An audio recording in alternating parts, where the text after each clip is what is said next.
দরজা খুলে পূর্ণ ভেতরে প্রবেশ করলেন। এরপর আমার দিকে ঘুরে পড়লেন। এসো। আমিও চুপচাপ ভদ্র মেয়ের মতো প্রবেশ করলাম সেই রুমে। পূর্ণ হাত ঘড়িতে সময় দেখলেন। এরপর কোনো একজনকে ফোন দিয়ে বললেন, হ্যালো, আমি ওকে আমার কেবিনে রেখে যাচ্ছি। তুমি একটু এসে চেক করবে ওর কিছু লাগবে নাকি, আর একটু টাইম দিবে ওকে। Got it? ওপাশ থেকে কি জবাব এলো শুনতে পেলাম না। তবে পূর্ণ আর কোনো কিছু না বলেই ফোনটা কেটে দিলেন। আমি দাঁড়িয়ে দাঁড়িয়ে ওনার কর্মকাণ্ড দেখছিলাম। হঠাৎ উনি আমার হাত ধরে নিয়ে গিয়ে ওনার চেয়ারে বসিয়ে দিলেন। একটু পর কোমল গলায় বললাম, কিছু খাবে? আমি কিছুটা অন্যমনস্কভাবেই না বোধক মাথা নাড়লাম। উনি একটা দীর্ঘশ্বাস ফেলে চলে গেলেন। ওনার যাওয়ার দিকে তাকিয়ে বললাম, একটু তাড়াতাড়ি আসবেন প্লিজ। পূর্ণ থেমে পেছন ফিরে এক পলক আমার দিকে চাইলেন, মাথা হেলিয়ে বললেন, আমি যত দ্রুত সম্ভব আসার চেষ্টা করব। বেশিক্ষণ অপেক্ষা করতে দিব না তোমায়। পূর্ণ চলে যাওয়ার পর আমি কেবিনটা ঘুরে ঘুরে দেখলাম। সাজানো পরিপাটি কেবিনটায় কোনো কিছু এক চুল পরিমাণও অগোছালো নেই। লোকটা বড্ড গোছালো স্বভাবের। নিজে যেমন সুন্দর ফিটফাট, ঠিক তেমনি ওনার বাকি সব কিছুই পরিপাটি হওয়া চাই। ওনার মতো পরিপাটি লোকের কপালে পড়ে গিয়েছি অগোছালো স্বভাবের এলোমেলো আমি। বলতে গেলে সব দিক দিয়েই আমি পুরোটাই ওনার উল্টো স্বভাবের। ওনার সাথে আমি কি কোনো দিক দিয়েও চাই? আচ্ছা, এজন্যই কি উনি আমাকে ইগনোর করেন? আনমনেই হঠাৎ প্রশ্ন উঠল আমার মনে। আমার চিন্তায় ছেদ ঘটল কেবিনের দরজায় নক পড়ার শব্দে। একটি মেয়েলির শব্দ শুনতে পেলাম, ভেতরে আসতে পারি? আসুন। একটা সিমসাম গড়নের উজ্জ্বল বর্ণের মেয়ে প্রবেশ করলো রুমে। আমাকে দেখে মিষ্টি হাসি হাসলো। বিনিময়ে আমিও হাসলাম। মেয়েটি বলল, আপনি তুলফা ম্যাম? নিজের নামের সাথে ম্যাম শুনে সামান্য লজ্জা পেলাম আমি। আলতো গলায় বললাম, জি। আপনি? আমাকে তুমি করে বলুন ম্যাম। আমি রিয়া, এখানে কাজ করি। স্যার বলেছিল আপনি তার কেবিনে বসে আছেন একা, আপনাকে অফিস ঘুরিয়ে দেখাতে বলেছেন। রিয়ার কথা শুনে আমি উঠে দাঁড়ালাম চেয়ার থেকে। হ্যাঁ চলো। একটু পর থেমে বললাম, আচ্ছা রিয়া, তুমি কি ওনার সেক্রেটারি? ওর দিকে আর চোখে চেয়ে বললাম আমি। আমার কথাই হেসে ফেলল মেয়েটি। মাথা নাড়িয়ে বলল, না ম্যাম, আমি স্যারের সেক্রেটারি নই। ওনার সেক্রেটারি রিমন, যে এখন স্যারের সাথে মিটিং রুমে আছে। আমি তো অফিসে স্টাফ। আমার এখন কাজ নাই দেখে স্যার আপনাকে টাইম দেওয়ার জন্য আমায় পাঠিয়েছেন। রিয়ার কথায় স্তিমিত হাসলাম আমি।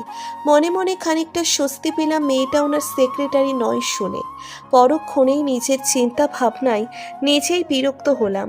মেয়েটা ওনার সেক্রেটারি হলেও বা কি হতো? ওনার উপর সন্দেহ করি না আমি। যত সব উটকো ভাবনা চিন্তা আমার। ভাবনার পাল্লা শেষ করে রিয়ার সাথে বের হলাম অফিস দেখতে। ও আমাকে বিভিন্ন কেবিন ও স্টাফ রুম দেখাচ্ছিল। যেহেতু সবাই জানে আমি পূর্ণের স্ত্রী, তাই সবাই আমাকে ম্যাম ম্যাম বলে কথা বলা শুরু করে দিয়েছে। কেউ কেউ আমাদের জুটির প্রশংসা করছে। আমিও আর কি করব, হালকা হেসে সবার সাথে পরিচিত হতে লাগলাম, কথা বললাম। মিটিং রুমের সামনে দিয়ে হেঁটে যাচ্ছিলাম রিয়ার সাথে। যেতে যেতেই শুনলাম এক লোক ভারী গলায় বলছে, এবার আপনাদের সামনে প্রেজেন্ট করতে আসবেন আমাদের এমডি মিস্টার তাজওয়ার চৌধুরী। হঠাৎ করেই তাজওয়ার নামটা শুনে বুকের মধ্যে ধক করে উঠল আমার। ছোটবেলার প্রিয় সেই নাম, এতদিন পর। পাঁচোরা যেন আপনা আপনিই থেমে গেল আমার। এই অফিসে তাজওয়ার ভাইয়াও আছেন, কিন্তু পূর্ণ একদিনও বললেন না যে। পরে ভাবলাম, অবশ্য ওনার সাথে আমার অফিসের ব্যাপারে কথাই তো হয়নি যে উনি কিছু বলবে।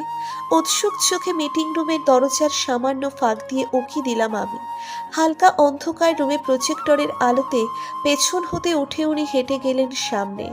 উনি সামনের দিকে ফিরতেই প্রজেক্টরের উজ্জ্বল আলোতে জ্বলজ্বল করে উঠল তার সুন্দর চেহারা। পূর্ণকে প্রেজেন্টেশন দিতে দেখে হৃদস্পন্দন বেড়ে গেল আমার।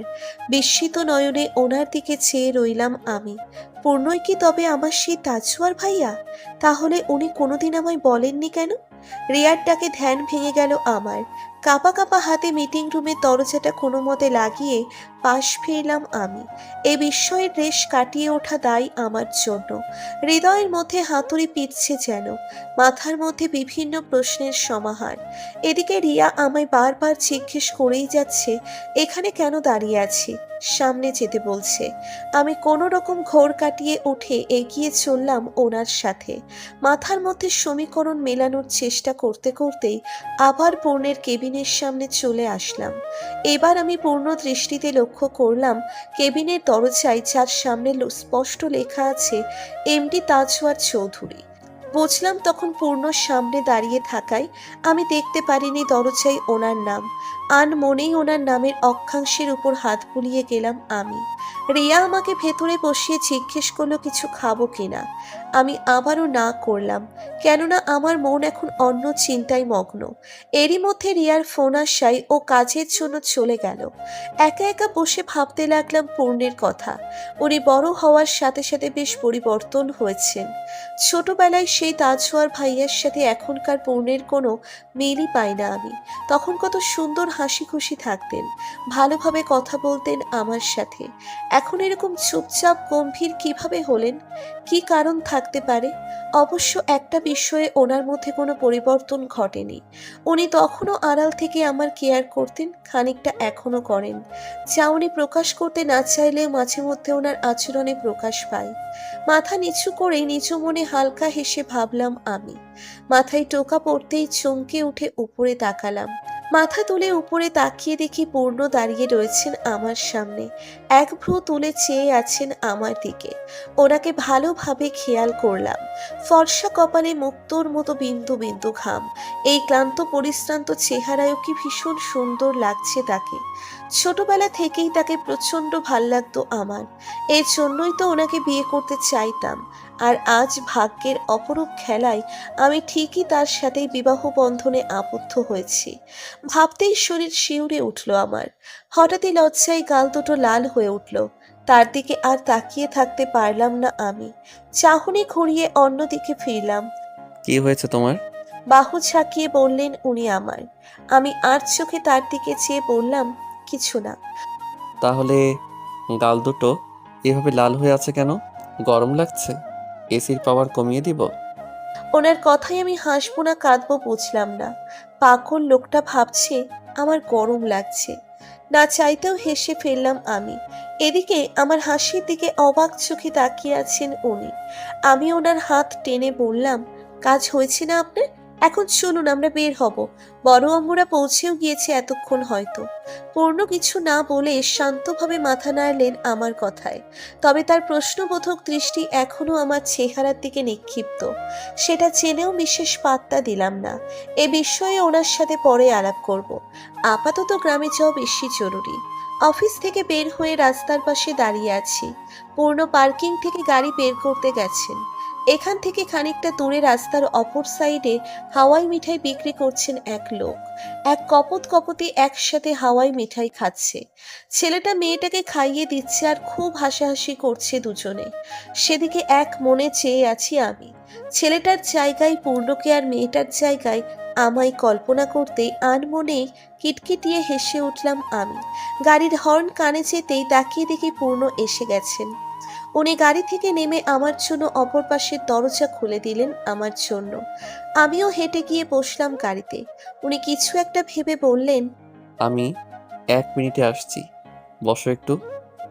আমি প্রথমে গোল গোল চোখে তাকালেও একটু পরে মাথা নেড়ে সায় দিলাম। উনি গাড়ি লক করে বের হয়ে চলে গেলেন। চোখটা একটু লেগেছিল। ঠিক এমন সময় পূর্ণ ফিরে এলেন গাড়িতে। ওনার দিকে তাকানোর আগেই হাত দুটো হাওয়াই মিঠাই ধরিয়ে দিলেন আমার। খানিকটা অবাক হয়ে একবার ওনার দিকে একবার ওনার হাতে রাখা হাওয়াই মিঠাইয়ের দিকে তাকালাম আমি। উনি ঠিক কখন খেয়াল করলেন আমি হাওয়াই মিঠাইয়ের দিকে তাকিয়েছিলাম জানি না। তবে তাকে কোনো কিছু না বলতেই তার করা ছোট ছোট কাগজগুলো মনে দাগ কাটে আমার। একগাল হেসে হাওয়াই মিঠাই নিলাম ওনার থেকে। উনিও হালকা হালকা হেসে সামনের দিকে তাকিয়ে গাড়ি চালু করলেন। আজ কেন জানি ওনার দিকে আজ চোখে তাকাতেও লজ্জা লাগছে আমার। ফাঁকা রাস্তায় উঠতেই জানালার কাচ অর্ধেক খুলে দিলাম আমি। সাই সাই করে শরতের স্নিগ্ধ বাতাস প্রবেশ করলো গাড়ির ভিতরে, ছুঁয়ে দিয়ে গেল আমায় আর পূর্ণকে, যে বাতাসে ছড়িয়ে গেল মন প্রাণ সব। সকালবেলা ওনার সাথে আস্তে আস্তে যতটা বোর ফিল করবো ভেবেছিলাম, আমার এখন মনের অজান্তেই ওনার সাথে বসে রাস্তাটা উপভোগ করছি। আর একবার আর চোখে ওনার দিকে তাকাতেই তার চোখে চোখ আটকে গেল আমার। যে বৃষ্টিতে আজ ছিল না কোনো গাম্ভীর্য, ছিল না কোনো রাগ, ছিল শুধুই একরাশ মুগ্ধতা। গ্রামের ফাঁকা রাস্তা দিয়ে সাই সাই করে ছুটে চলেছে গাড়ি। কিছুক্ষণের মধ্যেই দাদি বাড়ি পৌঁছে যাব আমরা। গ্রামের খোলা পরিবেশ আর সবুজ ধানক্ষেতের পাশ দিয়ে যেতে যেতে অনুভব করলাম নির্মল ঠান্ডা বাতাসের ছড়াছড়ি। সেই বাতাসকে পুরোপুরি উপভোগ করতে জানালার কাচ পুরো টুকুনো নামিয়ে দিয়েছি আমি। বাতাসের তোড়ে আমার খোলা চুলগুলো উড়ে চলেছে আপন গতিতে, এমনকি আমার কাছে সীমাবদ্ধ না থেকে ছুঁয়ে দিচ্ছে পূর্ণকেও। আর চোখে ওনার দিকে তাকালাম আমি। এক মনে সামনের দিকে তাকিয়ে ড্রাইভ করছেন উনি। আমার চুলগুলো যে ওনার চোখে মুখে লেগে ডিস্টার্ব দিচ্ছে, সেদিকে যেন কোনো ভ্রুক্ষেপই নেই তার।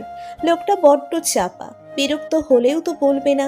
এজন্য আমি নিজে থেকেই চুলগুলো টেনে নিয়ে হাত খোপা করতে লাগলাম, যাতে ওনার সমস্যা না হয়। এক মনে খোপা করতে করতেই ওনার কণ্ঠ শুনতে পেলাম। কি ব্যাপার, চুল বাঁধছো কেন? খোলা চুলে থাকতে কোনো সমস্যা হচ্ছে? ওনার কথাই থতমত খেয়ে গেলাম আমি। খোলা চুলে থাকতে আবার আমার সমস্যা হবে কেন?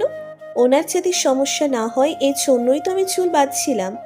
অবাক হয়ে বললাম, আমার কেন সমস্যা হবে বলুন তো? চুলগুলো উড়ে গিয়ে তো আপনার চোখে মুখে বাঁধছিল। আপনার যদি ড্রাইভ করতে ডিস্টার্ব না হয় এর জন্যই তো আমি চুল বাঁধছিলাম। আমি তোমাকে একবারও কি বলেছি আমার কোনো ডিস্টার্ব হচ্ছে? ওনার শান্ত স্বরের প্রশ্ন শুনে আপনা আপনি চোখ গেল আমার তার দিকে। উনি গভীর চোখের চাহনি নিয়ে আমার দিকেই তাকিয়েছিলেন। তার প্রশ্নের কোনো জবাব আমি দিতে পারলাম না। আসলে উনি তো কিছু বলেননি।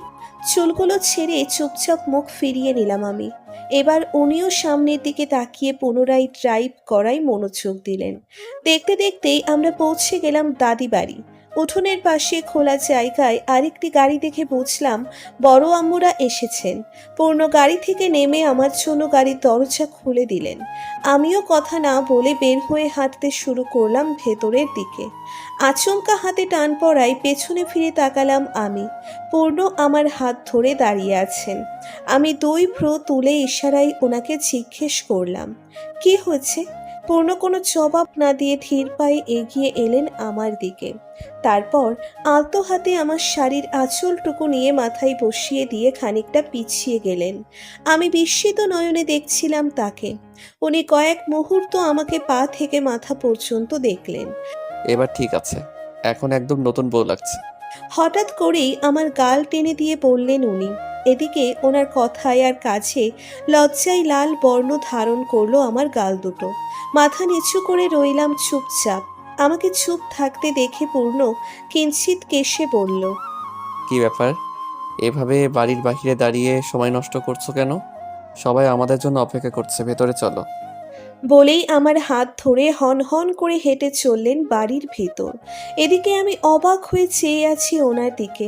আমি নাকি সময় নষ্ট করছিলাম? বলে কি, এই লোকটার মুড কেমন মিনিটে মিনিটে চেঞ্জ হয়, যেটা আমার পক্ষে ভাবা দায়। বাড়ির ভেতর প্রবেশ করতেই একটি মধ্যবয়সী মহিলা আমাদের হাসি মুখে বরণ করলেন।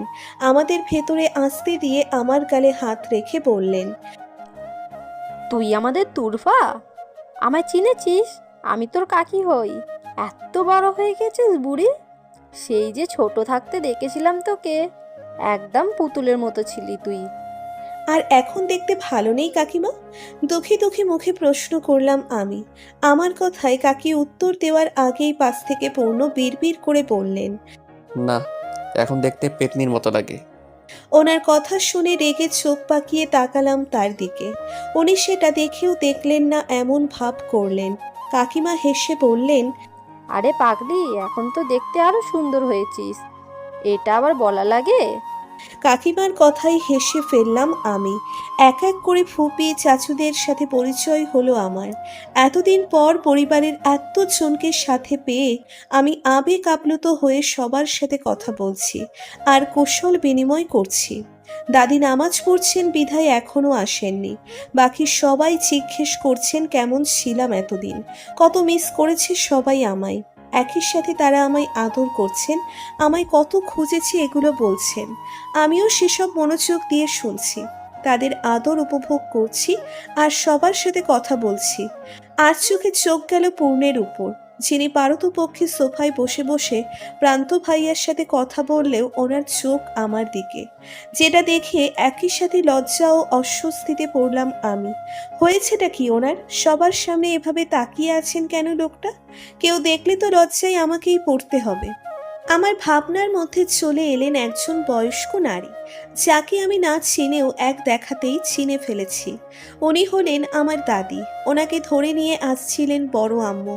দাদি আমায় দেখেই কাঁদতে শুরু করলেন।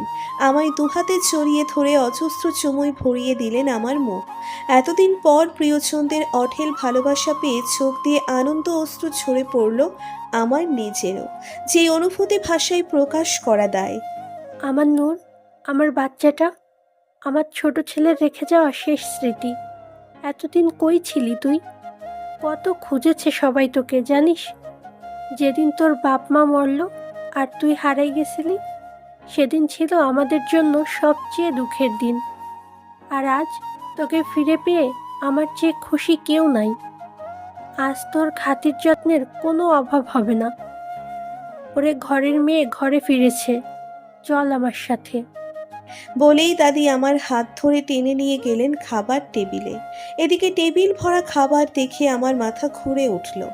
এত এত রান্না করেছে সবাই আমার জন্য, এত খাতির যত্ন আদর ভালোবাসা দিয়েছে। এখানে সবাই আমায়, এমন দিন আমার কপালে আসবে এটা কি আমি ভেবেছিলাম কখনো? হয়তো এই জন্যই সৃষ্টিকর্তা বলেছেন দুঃখের পরেই সুখ আছে। আজ নিজের পরিবারকে ফিরে পেয়ে এত বছরের দুঃখের কথা একবারও মনেও পড়ছে না আমার। খেতে চেয়ে বসলো আর এক বিপত্তি। দাদির নির্দেশে বড় আম্মু কাকিমারা আমায় একটার পর একটা খাবার তুলে দিচ্ছেন, আর আমি মানাও করতে পারছি না। মনে হলো যেন খেতে খেতে বেহুশ হয়ে যাব। ভাবখানা এমন যেন মেয়ে আদর না, জামাই আদর হচ্ছে এখানে। এদিকে আমি পরিবারের ভালোবাসার স্রোতে হাঁপুডুবু খাচ্ছি। অপরদিকে সোফায় বসে আমার বেহাল দশায় মজা লুটে নিচ্ছেন প্রিয়া, প্রান্ত ভাইয়া, রাইসারা। আমি করুণ চোখে চেয়ে রইলাম তাদের দিকে। ঠিক তখনই পূর্ণ ভাইয়া এসে পড়লেন। কাহিনী কি দাদি? তোমার কি একটাই নাতি এসেছে নাকি বাসায়? আমাদেরকে চোখে পড়ে না? পূর্ণের কথায় দাদি একগাল হেসে পড়লেন। তোরে চোখে পড়বে না এমন সাধ্য কারো আছে বাপজান? তুরপা বড় হওয়ার পর এই প্রথম গ্রামের বাড়িতে আসছে। তোরা তো মাঝে মধ্যেই আসিস। এত বছর ওর খেয়াল রাখতে পারিনি, একদিনে তো পোষাতে পারবো না। তাও আজ আমাদের মন ভরে ওর যত্ন করতে দে। সোজাসুজি বললেই পারবাইয়া যে তোমার তুরফাস থেকে হিংসা হচ্ছে। প্রান্ত ভাইয়াও উঠে এসেছেন সোফা ছেড়ে ততক্ষণে। পূর্ণ রাগী দৃষ্টি নিক্ষেপ করলেন সেদিকে। প্রান্ত ভাইয়া সেটাকে পাত্তা না দিয়ে আমায় বললেন, জানো তুরফা, এতদিন দাদু বাসায় সব কাজিনরা এলেও ভাইয়া সবচেয়ে বেশি অ্যাটেনশন পেত, সবচেয়ে বেশি খাতির যত্ন ওরই হতো। আর আজকে তুমি সেটা নিয়ে নিলে, এর জন্যই ভাইয়ের খুব হিংসা হচ্ছে, জ্বলছে বড় ভাইয়া তোমার থেকে। প্রান্ত ভাইয়ার কথায় হেসে উঠল সবাই। আমি খাচ্ছিলাম বিধায় কিছু বললাম না। মিটিমিটি হেসে শুনতে লাগলাম ওনাদের কথা।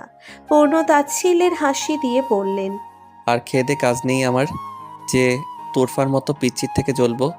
তোরা পারিসও বটে। সবার সামনে পিচ্ছি বলার রাগে গা ঝুলে গেল আমার। মুখে খাবার নিয়েই চোখ পাকিয়ে তাকালাম ওনার দিকে। বিনিময়ে পূর্ণ বাঁকা হাসি দিলেন। লোকটার ঢং দেখে পাচ্ছি না। ওনাকে ভেঙচি কেটে খাবার শেষ করে উঠলাম আমি। সবার সাথে গল্প খুনসুটি চলতে লাগলো আরো অনেকক্ষণ। সন্ধ্যায় উঠোনে বসে আছি দাদির সাথে। শরতের বাতাস যেন গায়ে হিম ধরিয়ে দিচ্ছে কিছুটা।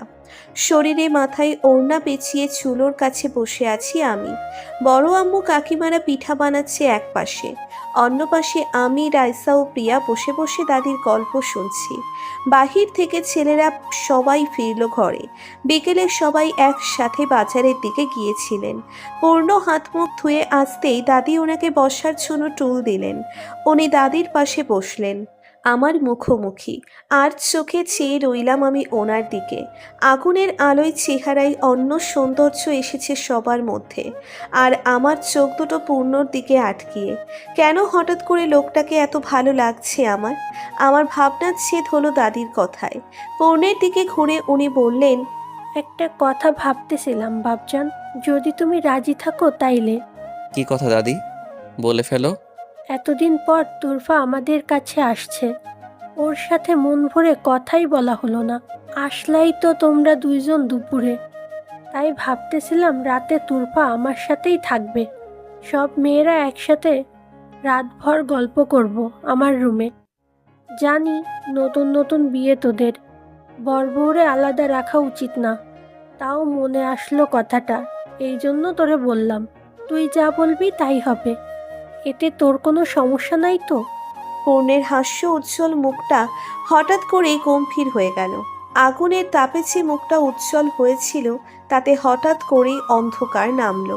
এদিকে দাদির কথায় থম মেরে আর চোখে ওনার দিকে চেয়ে রইলাম আমি। দাদির মতো আমিও বসে রইলাম ওনার উত্তর জানার অপেক্ষায়। দাদির কথায় চকিত দৃষ্টিতে চেয়ে আছেন পূর্ণ, আর চোখে একবার আমার দিকে তাকালেন। ওনার দৃষ্টি নিচের দিকে পড়তে দেখেই চোখ সরিয়ে নিলাম আমি। পরক্ষণেই আবার এক পলক তার দিকে চাইলাম ঠিকই, তবে উনি ভেতরে ভেতরে কি ভাবছেন তা ওনার মুখ দেখে খুব একটা বোঝার উপায় নেই।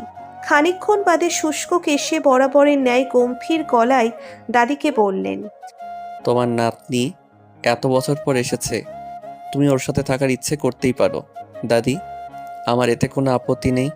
তবে তোরফার ঘুমানো কিন্তু একদমই ভালো নয়, আগেই বলছি। ও যেভাবে বিছানা দখল করে রাখে তা আর নাই বলি। মাঝে মধ্যে মনে হয় আমি পড়ে যাব খাট থেকে। প্রতিদিন ভয়ে ভয়ে ঘুমাতে হয় আমায় ওর জন্য।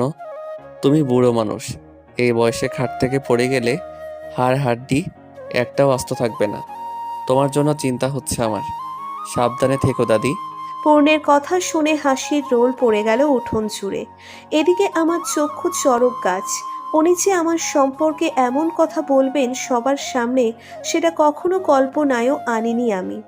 রাগে দাঁত কিরমির করে তাকালাম ওনার দিকে। আমি কবে ওনার পুরো বিছানা দখল করলাম? অযথাই একটা বলে দিলেন সবার সামনে। এখন রাগের চোটে মনে হচ্ছে ওনার মাথা ফাটিয়ে দিই।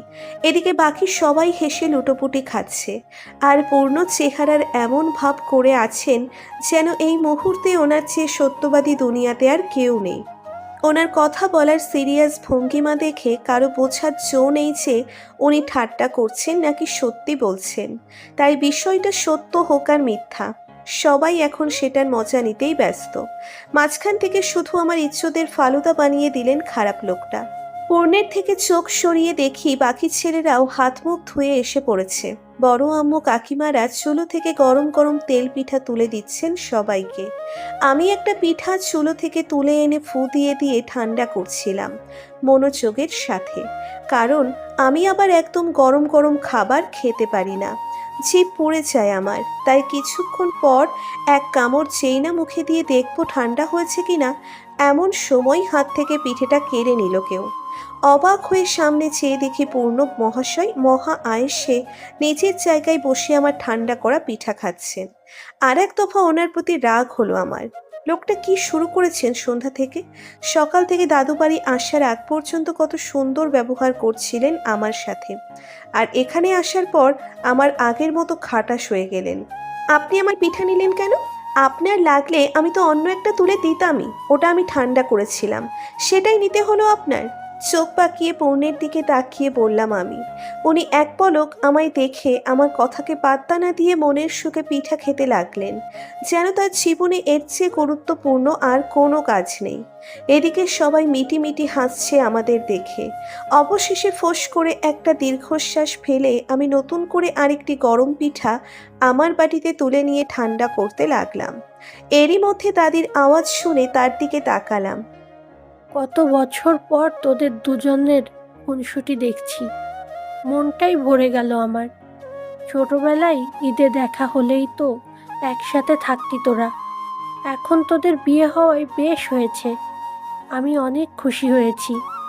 খুব মানিয়েছে আমার প্রিয় নাতি নাতনিকে একসাথে, মাশাল্লাহ। দাদি হাসি মুখে বললেন, তার সাথে হেসে মাথা নাড়ল সবাই। এরই মাঝে ছোট চাচু বললেন, তবে পূর্ণ কাজটা ঠিক করলো না মা। তুমি আর যাই বলো, এটা তো আমরা সবাই জানি যে ছোট থেকে তুরপা মামনি গরম পিঠা খেতে পারে না। বেচারি এতক্ষণ ধরে ফু দিয়ে ঠান্ডা করেছেন, আর পূর্ণ তখনই নিয়ে নিল। অথচ ছোটবেলায় তো ও নিজেই তুরপার জন্য পিঠা ঠান্ডা করে দিত। আর ছোট চাচুর কথা শেষ না হতেই হঠাৎ করে বিষম খেলেন পূর্ণ, যার কারণে মাঝপথে থেমে গেলেন চাচু। কাকিমা পাশ থেকে পূর্ণকে পানির গ্লাস এগিয়ে দিয়ে বললেন, আস্তে খা বাবা, খাওয়ার সময় এত তাড়াহুড়ো করার কি আছে? কোনো উত্তর না দিয়ে চুপচাপ পানি খেতে লাগলেন উনি। এদিকে ছোট চাচুর পুরো কথা শোনার জন্য ছটফট করছে আমার মন। পূর্ণ ছোটবেলায় আমার জন্য পিঠা ঠান্ডা করে দিত। আর কি কি করতেন উনি, এসব তো মনেই নেই আমার ঠিক মতো। আমি পিঠা খেতে খেতে চোখ গেল পূর্ণের দিকে।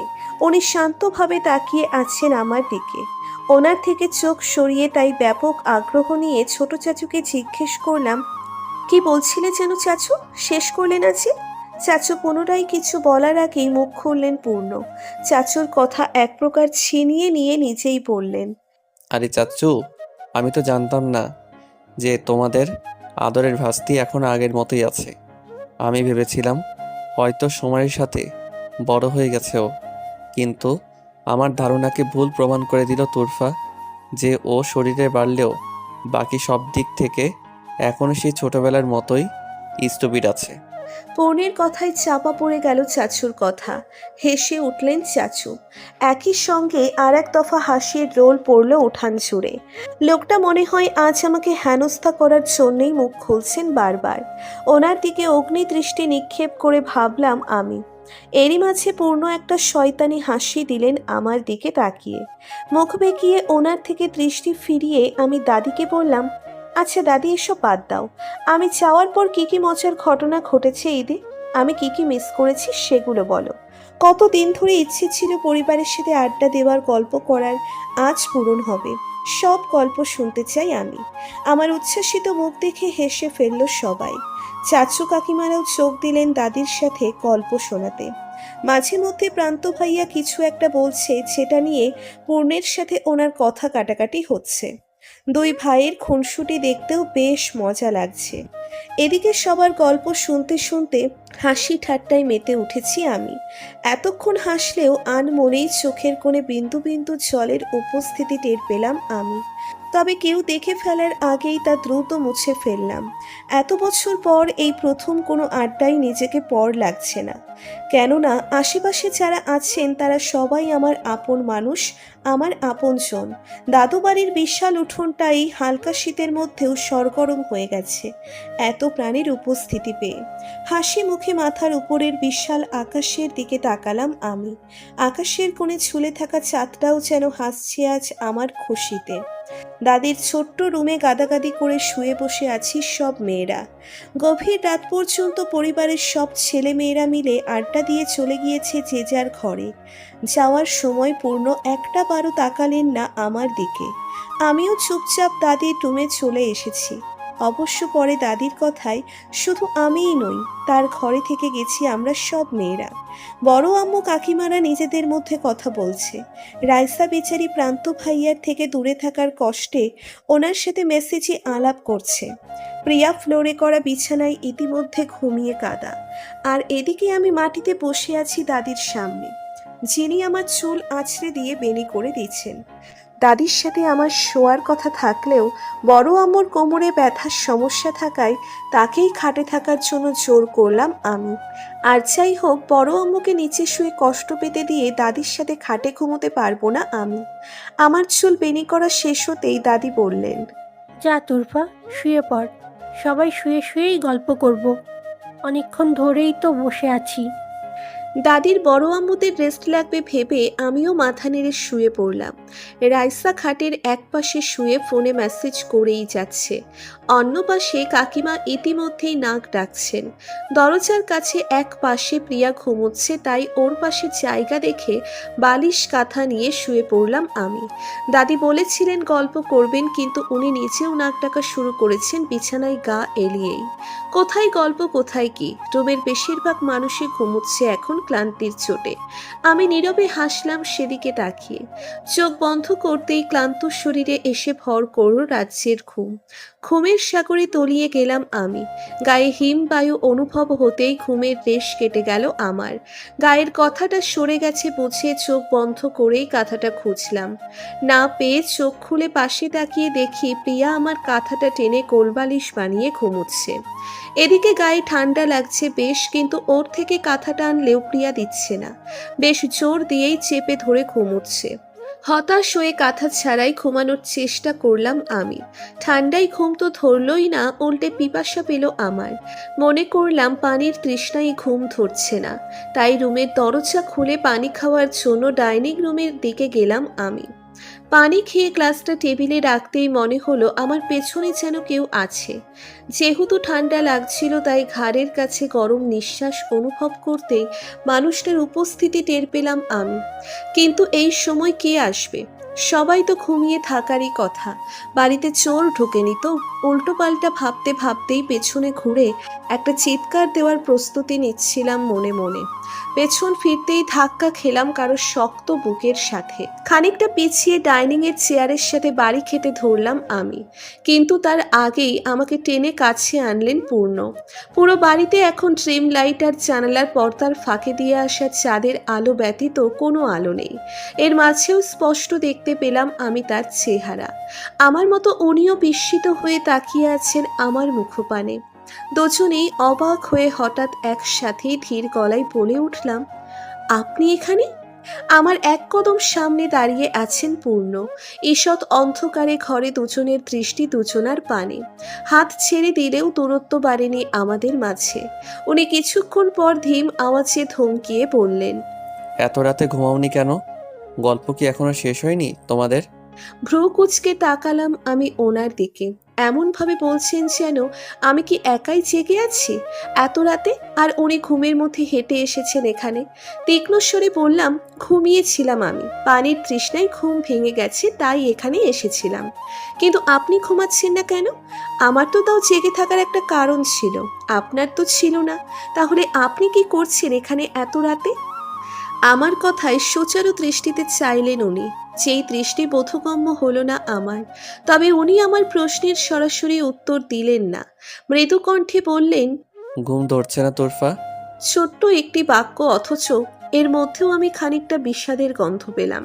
আচ্ছা, ওনার কি মন খারাপ? আমি কৌতূহলীর চোখে তার দিকে তাকিয়ে বললাম, কি হচ্ছে আপনার? শরীর খারাপ করছে না ক্ষুধা লেগেছে? কিছু বানিয়ে দিব? আমার প্রশ্নের বিপরীতে উনি জবাব না দিয়ে মুচকি হাসলেন। এই আধো আলো ছায়ার খেলার মাঝেও যে হাসি হৃদয়ে কম্পন তুলে দিল আমার। এত সুন্দর হতে হবে কেন লোকটাকে? কি আছে তার মাঝে যা আমার এত ভালো লাগে? বিস্মিত অন্তরে ভাবলাম আমি। আমার ভাবনার মাঝেই পূর্ণ বললেন, খাবার বানিয়ে দিতে হবে না, তবে অন্য কিছু করতে হবে। পারবে? কি করতে হবে বলুন? আমার সাথে হাঁটতে যাবে তোরফা? পূর্ণের কথাই আর এক দফা বিস্ময় এসে ছুঁয়ে গেল আমায়। এই মাঝরাতে উনি আমার সাথে একা হাঁটতে যেতে চাইছেন? এটা সত্যিই পূর্ণ তো, নাকি ঘুম না হওয়ার মাথা নষ্ট হয়ে গেছে ওনার? আমি কিছু না বলে চট করে ওনার মুঠোয় ধরে রাখা ফোন অন করে সময় দেখে নিলাম। রাত 12টা 10 বাজে। শহরে এটা খুব বেশি সময় না হলেও গ্রামের জন্য গভীর রাত। এতক্ষণে সবাই ঘুমিয়ে কাদা হয়ে যায়। এই মাঝরাতে চাঁদের আলোর নিচে পূর্ণের সাথে নিরিবিলিতে হাঁটবো ভাবতেই একটা শিহরণ হচ্ছে মনে। এদিকে পূর্ণ চুপচাপ দেখছিলেন আমার কর্মকাণ্ড। আমি কিছু না বলাই উনি পুনরায় বললেন, কি হলো, যাবে না? আচ্ছা, তাহলে এখন চুপচাপ গিয়ে ঘুমাও। আমায় নির্দেশ দিয়ে উনি একাই হেঁটে যাচ্ছিলেন দরজার দিকে। ঘটনাটি এত দ্রুত ঘটল যে পুরোটা বুঝে উঠতে বেগ পেতে হলো আমার। দৌড়ে গিয়ে পেছন থেকে ওনার বাহু চেপে ধরলাম আমি। এই, আপনি কোথায় যাচ্ছেন একা একা? আমিও যাব তো আপনার সাথে। আমার কথার মাঝে আমরা ইতিমধ্যেই বাড়ির দরজার বাহিরে চলে এসেছি। পূর্ণ আমার হাত ছেড়ে বাড়ির গেট লাগিয়ে এসে পুনরায় আমার হাত ধরলেন। আমি হাঁটার জন্য পা বাড়াতেই উনি থেমে গেলেন। আমি ভ্রু তুলে ওনাকে ইশারায় জিজ্ঞেস করলাম কি হয়েছে। উনি হাতের উল্টো পিঠ দিয়ে একবার আমার কপালে গলায় হাত ছোঁয়ালেন। হঠাৎ করে তার ছোঁয়ায় খানিকটা কেঁপে উঠলাম আমি। চকিত নয়নে তার দিকে তাকাতেই বললেন, গা হাত এত ঠান্ডা কেন তোমার? মনে তো হচ্ছে জ্বর আসবে। তুমি কি নিচে শুয়েছিলে? তীক্ষ্ণ চোখে প্রশ্ন ছুড়লেন পূর্ণ। এদিকে অবাক হয়ে গেলাম আমি। লোকটার আসলেই ভীষণ বুদ্ধি। এইটুকুতেই বুঝে গেছেন আমি নিচে শুয়েছি। জিভ দিয়ে শুষ্ক ঠোঁটজোড়া ভিজিয়ে বললাম, আসলে বড় আম্মুর কোমরে ব্যথার জন্য ওনাকে দাদির সাথে শুতে বলেছি। আপনি তো জানেনই এটা। তাকে নিচে ব্যথা পেতে দিয়ে আমি উপরে ঘুমাতে পারি বলুন? নিচে ঘুমালেও অ্যাটলিস্ট মোটা কাঁথা নিয়ে ঘুমাতে পারতে, ইডিয়েট। তাহলে ঠান্ডা লাগতো না? ওনাকে কিভাবে বলবো কাঁথার কাহিনী, তাই আমতা আমতা করে বললাম, আসলে কাঁথা নিয়েই শুয়েছিলাম, কিন্তু প্রিয়া ঘুমের মাঝে। প্রিয়া ঘুমের মাঝে কাঁথা দিয়ে নিয়েছে, আর তুমিও অন্য কাঁথা না নিয়ে কাঁথা ছাড়াই ঘুমিয়েছ, রাইট? আমার মুখ থেকে কথা ছিনিয়ে বলে উঠলেন উনি। তার কথায় ধীরে মাথা নাড়লাম আমি। উনি তাতে দাঁত চেপে বললেন, বাহ, কত মহান কাজ করেছো তুমি। স্টুপিড কি সাধে বলি তোমায়, বেয়াদব? আপনি রেগে যাচ্ছেন কেন? আশ্চর্য। একদিন ঠান্ডা লাগলে কিছুই হবে না। আর তাছাড়াও নিচে ঘুমানোর অভ্যেস আছে আমার। এত বছর কত বাড়ি তো কাঁথা ছাড়া নিচে ঘুমিয়েছি। এত বছর আমি ছিলাম না, এখন আমি আছি। এখন থেকে আর কোনো অযত্ন হতে দেব না তোমার, বুঝেছো? পূর্ণ অতি কোমল অথচ শান্ত গলায় বললেন কথাটি, যেটি বেশ এলোমেলো ভাবে আমার কর্ণকুহরে এসে ধাক্কা খেল। একই সাথে বেসামাল করে দিল আমার মন। এতটা আবেগ নিয়ে কথা বলতে পারেন উনি, জানা ছিল না তো আমার। আর কতভাবে অবাক করবেন উনি আমায়। আমার ভাবনার মাঝেই দৃষ্টিগোচর হলো ওনার হাত আমার হাত ছাড়িয়ে আমার ওড়নায় গিয়ে পৌঁছিয়েছে। পূর্ণ ধীর হাতে আমার ওড়নাটুকু মেলে গায়ে পেঁচিয়ে দিলেন শালের মতো করে। কপাল চুরি খেলতে থাকা এক গুচ্ছ বেখিয়ালি চুল কানের পিছে গুঁজে দিয়ে আমার হাত ধরে বললেন, এবার চলো। আমি কিছু বললাম না, শুধু মন্ত্রমুগ্ধের ন্যায় চলতে লাগলাম তার পিছু পিছু। পূর্ণ এক মনের সামনে তাকিয়ে হাঁটছেন, আর আমি হাঁটছি তার দিকে মুগ্ধ চোখে তাকিয়ে। আকাশের বিশালতাকে পূর্ণতা দিতে তার বুক জুড়ে জেগে আছে এক ফালি চাঁদ। তার কিরণে যেন অন্যরকম আলোড়ন সৃষ্টি হয়েছে চারপাশে। চাঁদের নিঃসঙ্গতাকে দূর করতে তাকে পাহারা দিচ্ছে শত তারার মেলা। শরতের বাতাসে ভেসে বেড়াচ্ছে রাত জাগা শিউলি ফুলের সুবাস, যার গন্ধে মোমো করছে চারপাশ। রাতের আধারেও যে এত সৌন্দর্য লুকিয়ে থাকে কত জনিবা জানত। ঠিক কতদিন পর এমন মন মাতানো পরিবেশে নির্জনে হাঁটছি আমার মনে নেই। তবে আজকের মতো অনুভূতি আমার কোনো দিনই হয়নি। হঠাৎ করেই এত ভালো লাগছে কেন চারপাশ? আগে তো এমন লাগেনি কখনো। এই ভালো লাগা কি শুধুই প্রকৃতির কারণে, না যার হাত ধরে যার পাশে হাঁটছি তার কারণে? পূর্ণের দিকে তাকাতেই দেখি উনি তাকিয়ে আছেন আমার দিকে। আমি মৃদু হেসে বললাম, এত সুন্দর কেন আজকের আকাশটা? চাঁদটাও দেখুন কত বড়। আজ মনে হয় পূর্ণিমা, তাই না? এজন্যই এত বড় চাঁদ উঠেছে। এত সুন্দর কেন লাগছে সব আজ, চোখই ফেরাতে পারছি না আমি। আমিও। পূর্ণের কথাই তার দিকে তাকিয়ে দেখি উনি গভীর চিত্তে চেয়ে আছেন আমার দিকে। তার চোখের ভাষা পলকহীন, অন্যরকম, যে চোখের মায়ায় বহুবার হারিয়ে যাই আমি। আমার প্রশ্নবোধক দৃষ্টি বুঝতেই পূর্ণ চোখ সরালেন আমার দিকে। গলা ঝেড়ে বললেন, আরো হাঁটতে চাও নাকি পা ব্যথা হয়ে গেছে তোমার? এটুকুতেই পা ব্যথা হবে কেন? আমি আরো হাঁটতে পারবো। আমার তো মনে হয় আপনার পা ব্যথা হচ্ছে। ব্যঙ্গ করে বললাম আমি। আমার কথায় বেজায় চটে গেলেন উনি। রাগী গলায় বললেন, আমি তোমার মতো ফার্মের মুরগি নই যে এইটুকুতেই হাঁপিয়ে যাব। আমায় পুরো গ্রামে হাঁটতে দিলেও ইজিলি হাঁটতে পারবো, বুঝেছো পিচ্ছি? পূর্ণের খোঁচা মার্কা কথা শুনে এতক্ষণের ভালো লাগা উবে গেল আমার। মনের মধ্যে জমা হলো বিন্দু বিন্দু রাগ। যখনই মুডটা ভালো হয় এই লোকটা ঠাস করে কিছু উল্টোপাল্টা বলে মুড নষ্ট করে দেয়। রেগে ভাবলাম আমি, ওনার হাত ছেড়ে দূরে গিয়ে হাঁটতে লাগলাম। একটু আগে যেখানে দুজনের মধ্যে ব্যবধান ছিল খুব সামান্য, এখন নিমেষেই সেটা বেড়ে গেছে। আর চোখে পূর্ণের দিকে চেয়ে দেখি উনি এক মনে হাসছেন সামনের দিকে তাকিয়ে। এতে রাগ আরও বেড়ে গেল আমার। আমাকে রাগিয়ে লোকটা কি এমন আনন্দ পায় বুঝি না। হাঁটতে হাঁটতেই শুনলাম উনি বলছেন, শুনেছি পূর্ণিমা রাতে ভূতের আসর বসে মাঝরাতে। গ্রামের খোলা পরিবেশ, ভূতের পারফেক্ট আস্তানা। না জানি এখন কোথায় আসর জমাচ্ছে তারা। এই দিকটায় আবার বসেনি তো, কে জানে।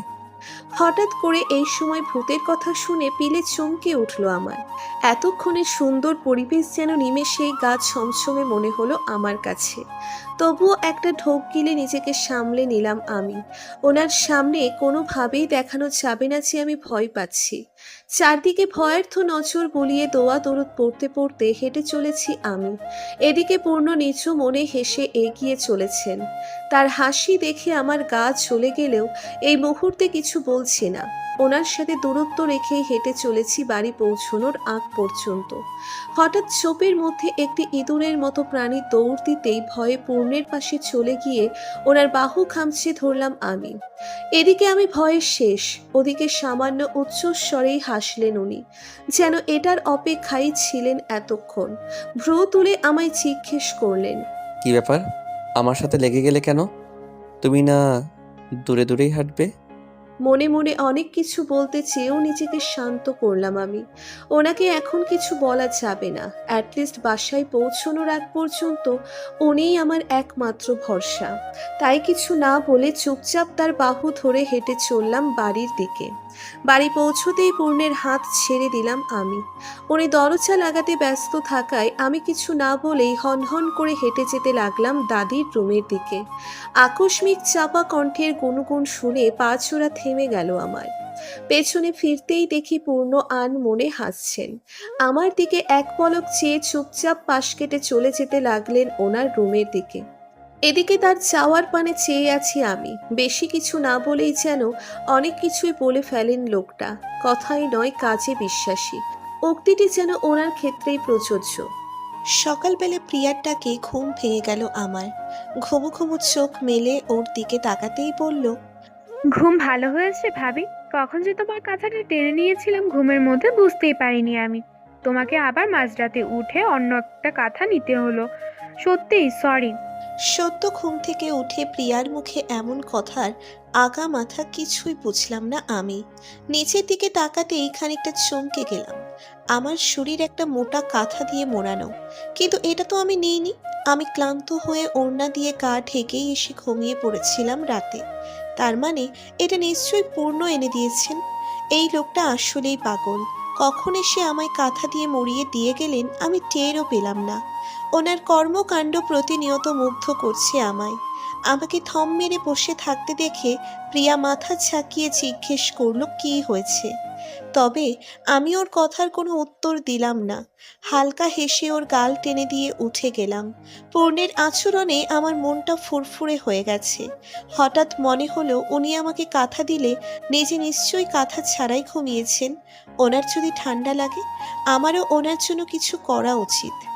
ভাবতে ভাবতেই চলে এলাম চুলোর পাড়ে, যেখানে দাদি আর কাকিমা বসেছিলেন ইতিমধ্যেই। তাদের গল্পের মাঝেই আমাকে আসতে দেখে হাসি মুখে বসতে বললেন দাদি। আমিও বসলাম দাদির পাশে। চুলোর দিকে তাকিয়েই দেখি কাকিমা দুধ চা করছেন সবার জন্য। আমাকে সেদিকে তাকিয়ে থাকতে বললেন, তোর না দুধ চা খুব পছন্দ ছিল, এখনো খাস নাকি? ভালো লাগে না আর? সকাল সকাল ঘুম থেকে উঠে সবাই চা খায় এখানে, মনে আছে তো? কাকির কথায় মুচকি হেসে মাথা নাড়লাম আমি। দুধ চা আমার ছোট থেকেই ভীষণ পছন্দ। বরাবরই বিশাল আকারের চা খোর আমি। আমি জানি আমাদের দাদু বাড়িতে সবাই ঘুম থেকে উঠে চা খায়। আর এটাও মনে আছে যে তাজওয়ার ভাইয়া অর্থাৎ পূর্ণ বাদে সবাই এটা খায়। ওনার দুধ চা একেবারেই পছন্দ না, উনি কফি পছন্দ করেন। একই সাথে এটাও মাথায় এলো যে ওনার ঠান্ডা লাগতে পারে আর ওনার কফি খাওয়া প্রয়োজন, কিন্তু উনি তো এই চা খাবেন না। আবার দাদি কাকিমাদের সামনে লজ্জায় আমি ওনার জন্য কফি বানাবো এটা বলতেও পাচ্ছি না। ইতস্তত মুখে চেয়ে আছি নিচের দিকে। কাপে চা ঢালার আওয়াজে উপরে তাকাতেই দেখি কাকি বলছেন, চায়ের ট্রেটা নিয়ে গিয়ে টেবিলে রাখতো মা। তোর চাচুরা সবাই হয়তো উঠে গেছে এতক্ষণে, টেবিলে চা না পেলে আবার মাথা ধরবে সবার। কাকির কথায় হাসি পেলেও ট্রে নিয়ে টেবিলে রাখতে গেলাম আমি। চাচুরা সবাই সোফায় বসে আছেন, প্রান্ত ভাইয়াও চলে এসেছেন। আমায় দেখে সবাই হাসি দিলেন, বিনিময়ে আমিও হাসলাম। পূর্ণ এখনো ওঠেননি, হয়তো ওনাকে চোখে পড়ল না। সবাইকে চা দিতে দিতে দাদি কাকিমাও এতক্ষণে রুমে চলে এসেছেন। তাই আমি এই সুযোগে আস্তে করে কেটে পড়লাম রান্নাঘরের উদ্দেশ্যে। কফি খুঁজে পেতে বেশি বেগ পেতে হলো না, সামনের দিকেই ছিল। আমিও চটচলতি পানি গরম দিলাম চুলোয়। কফি বানানো প্রায় শেষের দিকে। কফি মগে ঢেলে চেই না রান্নাঘর থেকে বেরোবো, এমন সময় দাদি এলেন সেখানে। দাদিকে দেখে খানিকটা বিস্ময় আর লজ্জা ঘিরে ধরলো আমায়। হাতের কফি মগ নিয়ে আর চোখে দাদির দিকে তাকালাম। উনি মুখ টিপে হাসছেন, কিছুটা ব্যঙ্গাত্মক সুরে বললেন, এই কফিটা কার জন্য নিয়ে যাচ্ছ বোন? আমার জানা মতে তো তুমি কফি খাও না। দাদির কথায় লজ্জায় আরেকটু নুইয়ে গেলাম আমি। উফ দাদি, তুমিও না? দাদি হালকা হেসে আমার থুতনি ধরে বললেন, এইটুকুতেই লাজ রাঙা হলে চলবে? পাগলি একটা।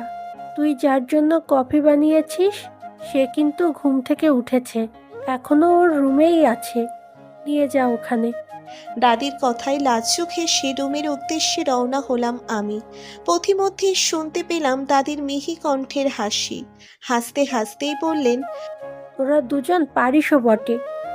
একজন মাঝরাতে বউয়ের যাতে ঠান্ডা না লাগে সেই জন্য চুপি সারে নিজের কাঁথা মুড়িয়ে দিয়ে যায়, আরেকজন সকালবেলা যাতে বরের ঠান্ডা না লাগে সেই জন্য লুকিয়ে লুকিয়ে কফি বানায়। নতুন বিয়ের এগুলোই মজা। তোর দাদার সাথে আমিও এমন সুখের মুহূর্ত কাটিয়েছি। তোদের প্রেম আমাদের চেয়েও মধুর হোক, দোয়া করি। দাদির কথায় যেমন চমকে গেলাম তেমনি খুশিও হলাম। তার মানে উনি খেয়াল করেছেন পূর্ণ যখন এসেছিলেন। ইস কি লজ্জা! আর খুশি লাগলো ভেবেছে আমার আর পূর্ণের মধ্যে সম্পর্কের উন্নতি হচ্ছে। যতটা আমি ভেবেছিলাম তার চেয়ে ভালোভাবেই হচ্ছে। রুমে ঢুকে দরজা ভিড়িয়ে দেখলাম পূর্ণ মাত্র ফ্রেশ হয়ে আসলেন। উদম শরীরে তোয়ালে কাঁধে ওয়াশরুম থেকে বেরিয়ে এসেছেন। সেদিকে এক পলক চেয়ে চোখ ফিরিয়ে নিলাম আমি। লোকটা যখন তখন উদম হয়ে ঘুরে বেড়ায় রুমের মধ্যে, কেমন একটা অসহ্যকর ব্যাপার। কিন্তু ওনার মধ্যে কোনো হেলদোল দেখলাম না। আমাকে দেখেও উনি ধীরে সুস্থে মুখ মুছে বিছানায় তোয়ালে রেখে অপর পাশ থেকে টি শার্ট নিয়ে পড়লেন। আমি আর চোখে ওনার দিকে চেয়ে কিছু না বলে বেডের সাইড টেবিলে কফির মগ রেখে ভেজা তোয়ালে হাতে নিয়ে চলে যাচ্ছিলাম রুম থেকে। এমন সময় উনি মুখ খুললেন। বাহ, আজকে সূর্য কোন দিক দিয়ে উঠেছে? তুমি তো দেখি একদম বউ বউ আচরণ শুরু করে দিয়েছ সকাল সকাল। কিছুটা রসিকতা করেই বললেন উনি, তবে এই মুহূর্তে তার রসিকতা আমার পছন্দ হলো না। চোখ ছোট করে কোমরে হাত দিয়ে বললাম, কেন? আমি বউ বউ আচরণ করলে এত অবাক হওয়ার কি আছে? আমি কি আপনার বউ নই? বাপরে, সকালবেলায় ঝগড়া করার জন্য রেডি হয়ে আছো দেখি। কাল এত রাত পর্যন্ত হেঁটেও এত এনার্জি? পিচ্ছি মানুষ, এত এনার্জি কই পাও? পূর্ণের কথা শুনে আর একবার গায়ে জ্বালা ধরলো আমার। কই আমি তার জন্য কফি বানিয়ে এনেছি, একটু ভালো কথা বলবেন। তা না, লোকটার তেতো মুখে সবসময় তেতো কথাই চলে। এজন্যই আমি আজকে ইচ্ছে করেই চিনি দিয়েছি তার কফিতে। একটু চিনি খাওয়ার অতীব প্রয়োজন ওনার জীবনে। আমি ওনার কথাকে পাত্তা না দিয়ে বারান্দায় তোয়ালেটা নেড়ে দিয়ে আসলাম। ইতিমধ্যেই উনি কফির মগ হাতে নিয়ে বিছানায় বসে পড়েছেন। এক চুমুক মুখে দিয়ে মুখ বিষিয়ে বললেন, উফ, এত মিষ্টি কেন? What nonsense Torfa! তুমি কি জানো না আমি কফিতে এত চিনি পছন্দ করি না? নিজে তো শরবত বানিয়ে খাও, সাথে আমাকেও খাওয়ানোর ধান্দায় আছো নাকি? জি, ইচ্ছে করেই দিয়েছি। বেশ করেছি, কারণ আপনার এটাই দরকার এখন। মিষ্টিমুখ করবেন তবেই তো মিষ্টি কথা বলবেন। সারাদিন আপনার তেতো কথা শুনতে শুনতে মেজাজটাই তেতো হয়ে উঠেছে আমার। বিরক্তিতে চোখ মুখ কুঁচকে বললাম আমি। এর মধ্যেই শুনলাম ওনার চাপা কণ্ঠের বিড়বিড়। মিষ্টিমুখ যদি করতে হয় এভাবে কেন করব? আরও তো উপায় আছে করার। এই, আপনি কি বললেন? জোরে বলেন। কেন? শোনার জন্য খুব আগ্রহ হচ্ছে বুঝি? হতেই পারে। ফিসফিস করে কথা বলেন কেন? যা বলার জোরেই বলবেন। জোরে বলতে আমার সমস্যা নেই, তুমি লজ্জা পাবে, তখন আবার আমার দোষ হবে। আমি কিছুক্ষণ পিটপিট চোখে তাকিয়ে রইলাম ওনার দিকে। তার দুষ্টু হাসি দেখে বুঝলাম উনি অবশ্যই ভালো কিছু বলেননি, তাই মুখ বাঁকিয়ে ধীর স্বরে বললাম, ছি। পূর্ণ হেসে পুনরায় কফি মুখে দিতেই মুখ বিষিয়ে ফেললেন আবার। করুণ কণ্ঠে বললেন, সত্যি খেতে পাচ্ছি না তোরফা, কফিতে এত চিনি, একটু ভালো লাগে না আমার। তার চেহারা দেখে মায়া লাগলো আমার। আসলেই হয়তো চিনি দেওয়া উচিত হয়নি, যেখানে উনি পছন্দ করেন না বিষয়টা। তাই হালকা হেসে বললাম, আচ্ছা রাখুন, খেতে হবে না। আপনার ঠান্ডা লাগতে পারে ভেবে নিয়েই এসেছিলাম, তবে খেতে না পারলে জোর করব না, ফেলে দিন। আমি স্বাভাবিকভাবেই বলে চলে আসছিলাম রুম থেকে। আমার হাত ধরে যাওয়ার পথে বাধা দিলেন পূর্ণ। পেছনে ফিরে দেখি উনি চোখ মুখ বন্ধ করে কফিটা শেষ করলেন। একটু পর ম্লান হেসে বললেন, সে আমার চিন্তায় কষ্ট করে কিছু বানিয়ে আনবে, আর আমি তা খাবো না, এটা কি আদৌ সম্ভব? তাকে বলে দিও একদিন চিনি বেশি খেলে কিছু হবে না। এরপর আমার হাতে মগ ধরিয়ে দিয়ে রুমের বাহিরে চলে গেলেন। তার পিছু পিছু আমিও বের হয়ে এলাম। উনি ডাইনিংয়ে বসে হাসি মুখে কথা বলছেন চাচুদের সাথে। তার সদ্য ঘুম ভাঙা চেহারায় এক অদ্ভুত মায়া বিরাজ করছে, যে মায়ার তিলে তিলে ডুবে যাচ্ছি আমি। প্রতিদিন যেন নতুন এক পূর্ণকে আবিষ্কার করছি। একদিকে উনি আছেন সবার সাথে হাসি ঠাট্টায় মত্ত, আর এদিকে তার প্রলয়ঙ্কারী হাসি আর কথা যে প্রতিনিয়ত আমার বুকে ঝংকার তুলছে, সে খবর কি ওনার আছে? সকাল পেরিয়ে দুপুর হতেই দাদু বাড়ি জুড়ে চাচাতো ফুপাতো কাজিনদের আগমন শুরু হয়ে গেল। আমার সাথে দেখা করতে এতক্ষণে যে যার অবস্থান থেকে ছুটি নিয়ে চলে এসেছে সবাই। সবার হইচই কোলাহলে দাদু বাড়ি ভরে গেছে একেবারে।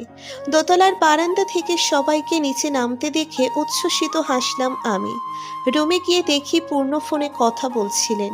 মুখটা বাংলার পাঁচের মতো গম্ভীর করে রেখেছেন, হয়তো অফিসের কারোর সাথে কথা বলছিলেন। যাই হোক, উনি ফোন রাখতেই আমি এগিয়ে গিয়ে হাসি মুখে বললাম, শুনুন, আমি নিচে যাচ্ছি, আপনিও চলুন।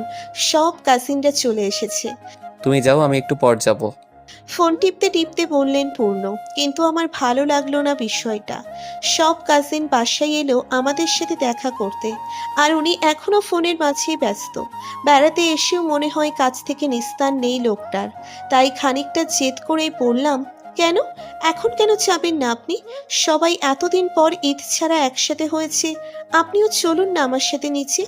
পূর্ণ কিছু বলার জন্য উদ্যত হচ্ছিলেন, তার আগেই উচ্চস্বরে ফোন বেজে উঠল ওনার।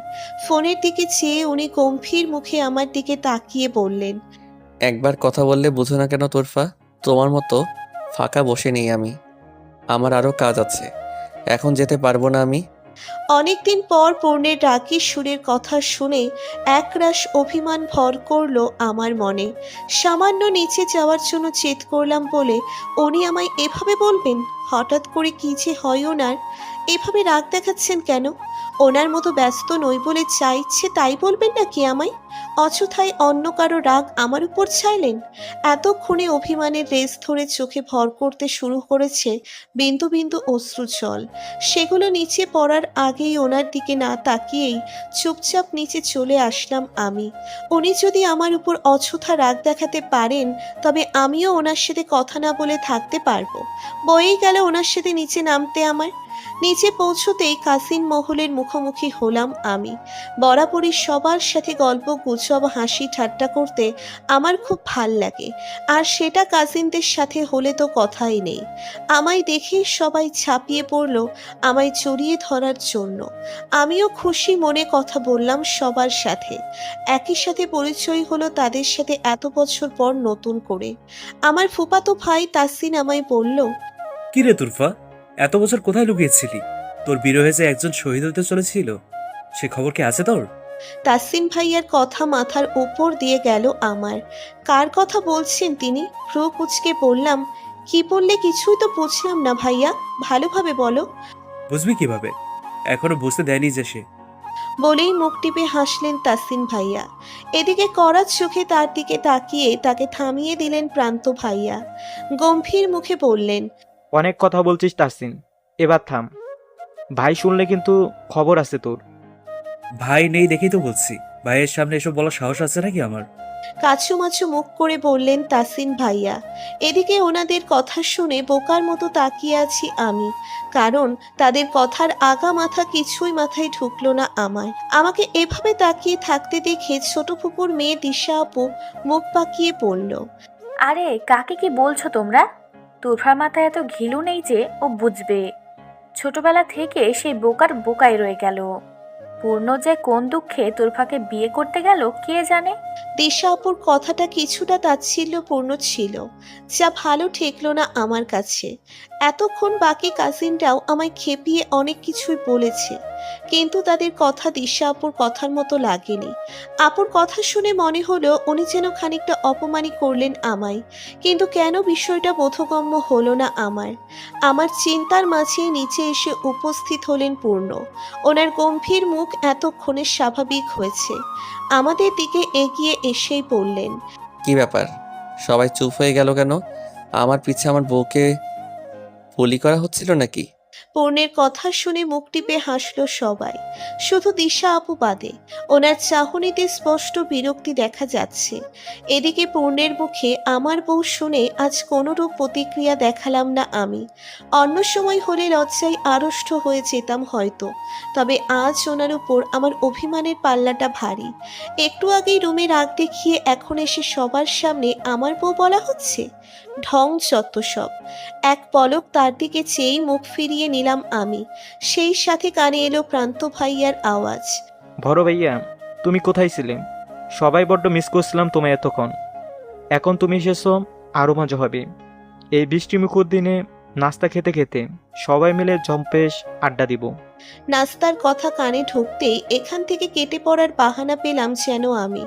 পূর্ণের সামনে থাকার কোনো ইচ্ছেই হচ্ছে না আমার আপাতত, তাই সবাইকে উদ্দেশ্য করে বললাম, ভালো কথা মনে করে দিয়েছো প্রান্ত ভাইয়া, আমি এক্ষুনি নাস্তা নিয়ে আসছি। আমার সাথে চোখ দিল রাইসাও। দুজন মিলে চলে যেতে লাগলাম রান্নাঘরের দিকে। যেতে যেতেই কানে এলো প্রান্ত ভাইয়া পূর্ণকে বলছেন, এই গাদা তাসিনটা তোর পাকে সব বলেই দিচ্ছিল বড় ভাইয়া। সময় থাকতেই আমি ওর মুখ বন্ধ করে দিয়েছি। ঠিক সময়ে তুমি এসেছো। প্রান্ত ভাইয়ার প্রতি উত্তরে পূর্ণ কি বললেন আমার শোনা হলো না। রাইসার কথার নিচে চাপা পড়ে গেল সেই কথা। রাইসার সাথে কথা বলতে বলতেই রান্নাঘরে প্রবেশ করলাম আমি। শরতের মেঘাচ্ছন্ন আকাশে বৃষ্টি বৃষ্টি ভাব। আমার সাথে সাথে যেন আজ মেঘেদেরও মন খারাপ। যে কোনো সময় যেন মন ভালো করতে বৃষ্টি হয়ে ধরা দিবে ধরণীর বুকে। এমন মেঘলা দিনে ছাদের মধ্যিখানে আসর জমেছে কাসিন মহলের। সবার হই হুল্লোড়ের ভিড়ে যেন চাপা পড়ে যাচ্ছে মেঘের গর্জন। দমকা হাওয়া ছুটতেই আরো বেশি উত্তেজিত হয়ে উঠল সবাই। আমার সেদিকে মন নেই, এক দৃষ্টিতে মেঘের দিকে তাকিয়ে আছি আমি। আজ আমিও চাইছি বৃষ্টি নামুক, যে বৃষ্টিতে মন খারাপ ধুয়ে মুছে একাকার হয়ে যায়, যে বৃষ্টিতে দুটি মন মিলেমিশে এক হয়ে যায়। হঠাৎ প্রান্ত ভাইয়ার উচ্ছ্বসিত আওয়াজ কানে আসতেই তার দিকে ফিরলাম আমি। পূর্ণকে উদ্দেশ্য করে বললেন, বড় ভাইয়া, আজকে সময়ও আছে, সুযোগও আছে। এমন বৃষ্টি বাদল দিনে গান ছাড়া আড্ডা কোনোভাবে জমে না। অনেকদিন তোমার গান শোনা হয় না। আজ একটা গান শোনাও না প্লিজ। তাসিন তো গিটারও এনেছে, ও বাজাবে, তুমি গান গাবে। প্রান্ত ভাইয়ার কথায় উল্লাসে মেতে উঠল বাকি কাজিনরা। সবাই তাড়ম্বরে চিল্লিয়ে উঠে সাই জানালো প্রান্ত ভাইয়ার কথায়। এর মধ্যে পূর্ণকে সবাই ঘিরে ধরেছে গান গাওয়ার জন্য। এত মানুষের ভিড়ে উনি শান্ত চোখে চেয়ে আছেন আমার দিকে, আর তার দৃষ্টি অনুসরণ হতেই চোখ সরিয়ে নিলাম আমি। মনে মনে খানিকটা অবাকও হলাম, উনি আবার গানও গাইতে পারেন, কখনো শুনলাম না তো আমি। পরে অবশ্য মনে হলো ওনাকে কয়দিনই বা পেয়েছি আমি, যে গান শোনাবেন? রাগ আর খোঁচা মার্কা কথা ছাড়া আমার সাথে তো বেশিরভাগ কোনো কথাই বলেন না উনি। নিমেষেই মনটা হাহাকার করে উঠল আবার।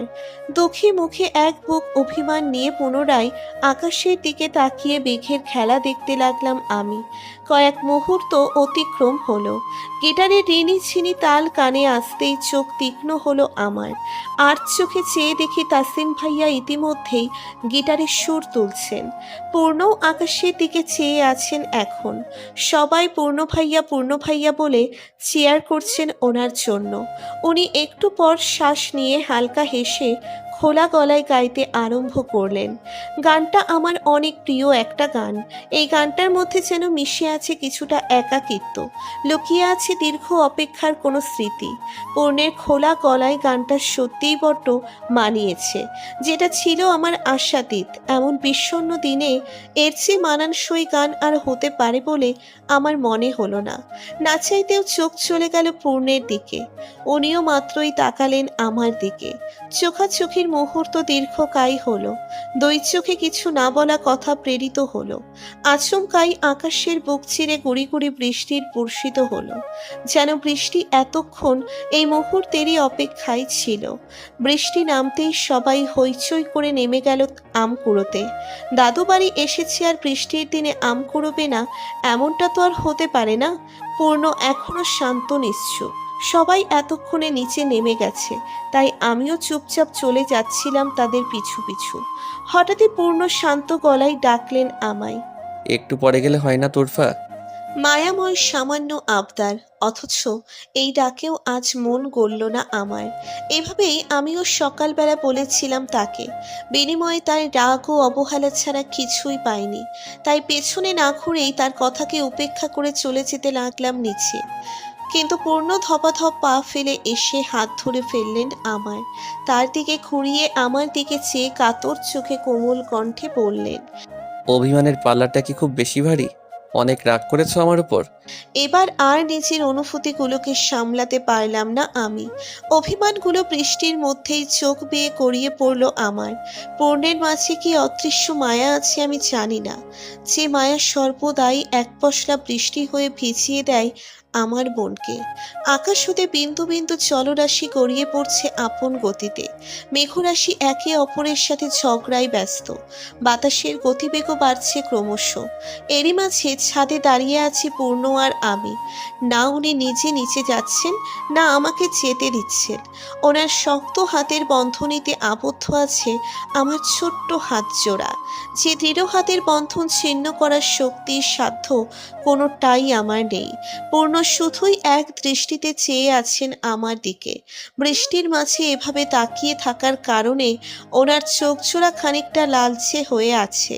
তবে এই লাল বর্ণটা কি নিছক বৃষ্টির কারণে, নাকি অন্য কোনো কারণে আমি ঠিক বুঝতে পেলাম না।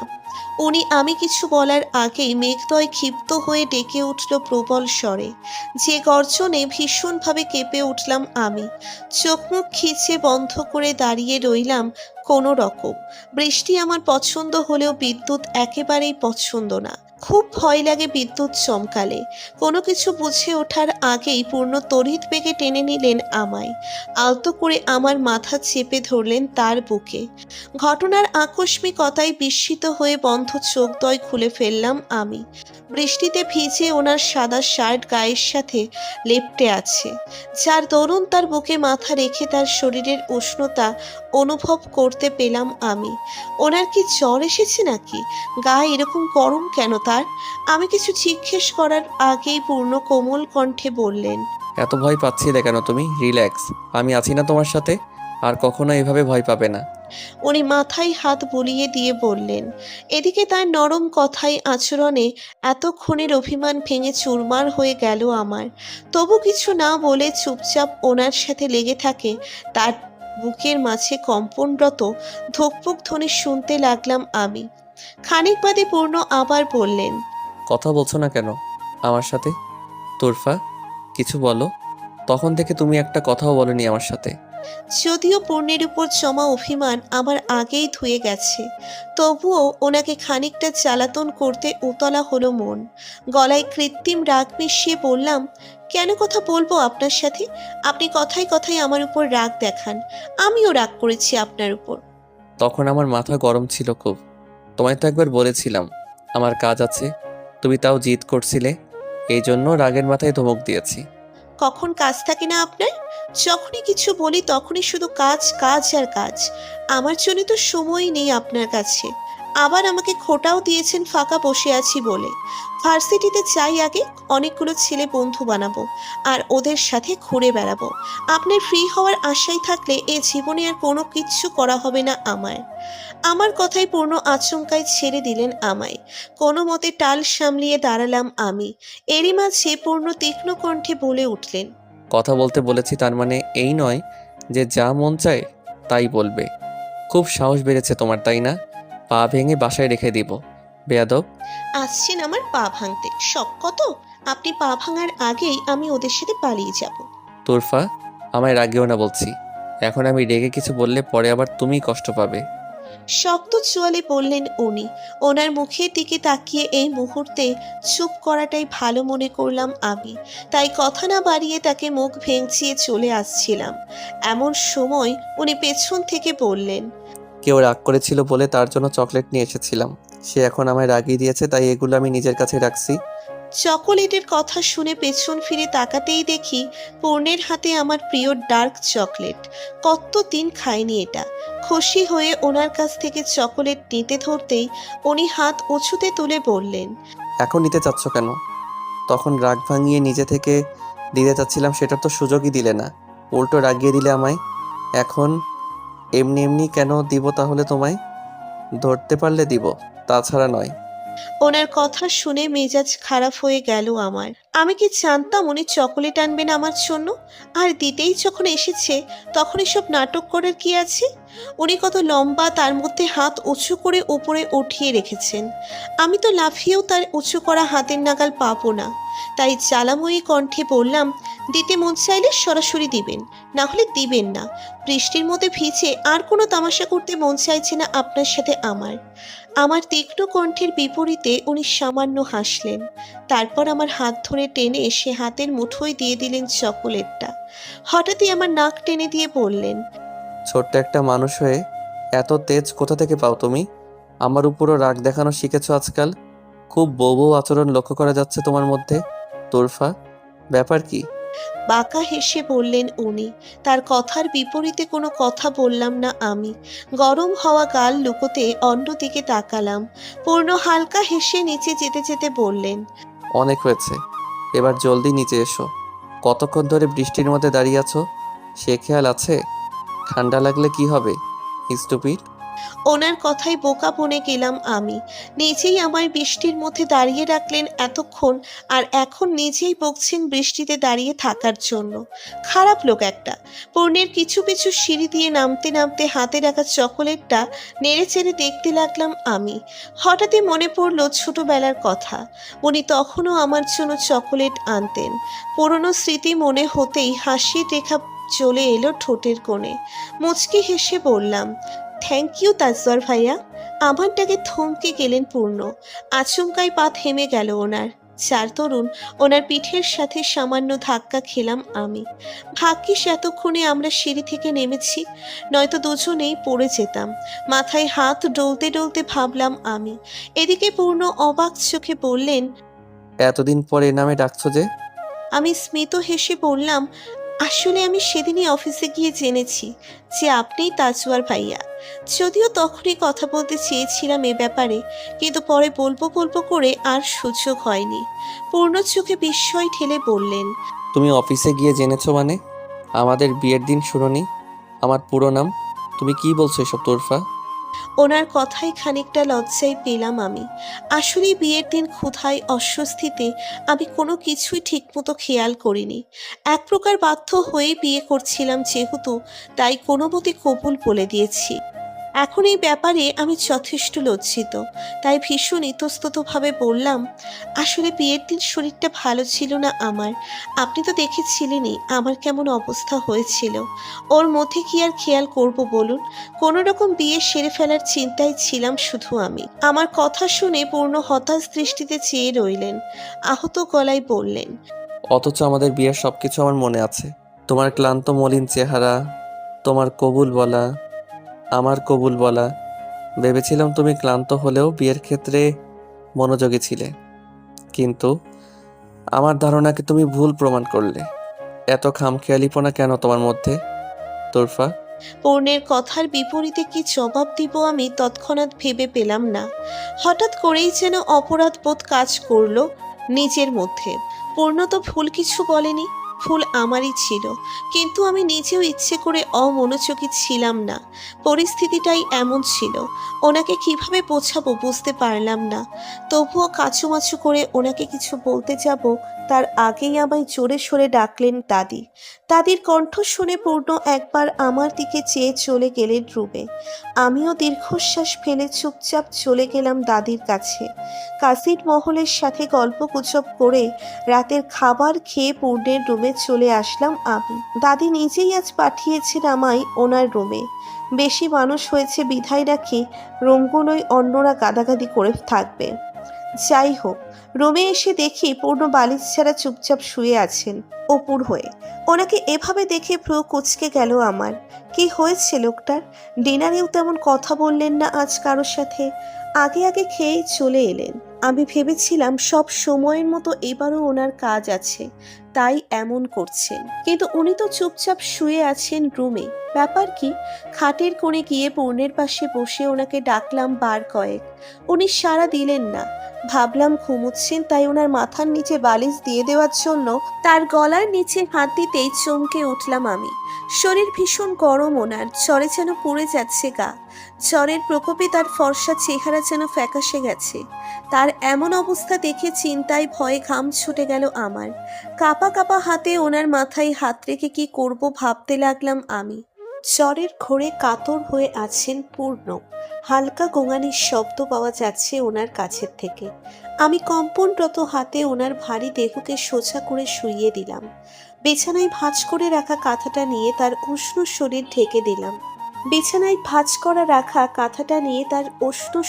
ঢেকে দিলাম। তবুও উনি ঈষৎ কাঁপছেন, তাই আমি রুমের আশেপাশে অন্য কাঁথা খোঁজার জন্য চোখ বোলালাম। রুমের কোণে অবস্থিত এক পুরনো আলমারির চোখে পড়ল। দ্রুত পায়ে হেঁটে আলমারির কাছে গিয়ে খুলে দেখি ওর ভেতরে কিছু বালিশ রাখা আর দুটো কাঁথা রাখা আছে। কথাটি নিয়েই পূর্ণের কাছে গেলাম, ওনাকে পুনরায় কাঁথা দিয়ে ঢেকে দিলাম। কিছুক্ষণ যেতেই ওনার কম্পনের বেগ কমে এলো। চিন্তিত মুখেই একটি স্বস্তির নিঃশ্বাস ফেললাম আমি। উনি চোখ বন্ধ করে এখনো ঘুমের ঘোরেই আছেন। এদিকে আমি ঠান্ডা মাথায় ভাবতে লাগলাম কি করে তার জ্বর কমানো যায়। সবাই মাত্র খেয়ে দিয়ে ঘুমিয়েছে, তাদের কাঁচা ঘুম ভাঙতে সায় দিল না মন। বাথরুম থেকে এক মগ পানি নিয়ে এসে বিছানার পাশের সাইড টেবিলে রাখলাম।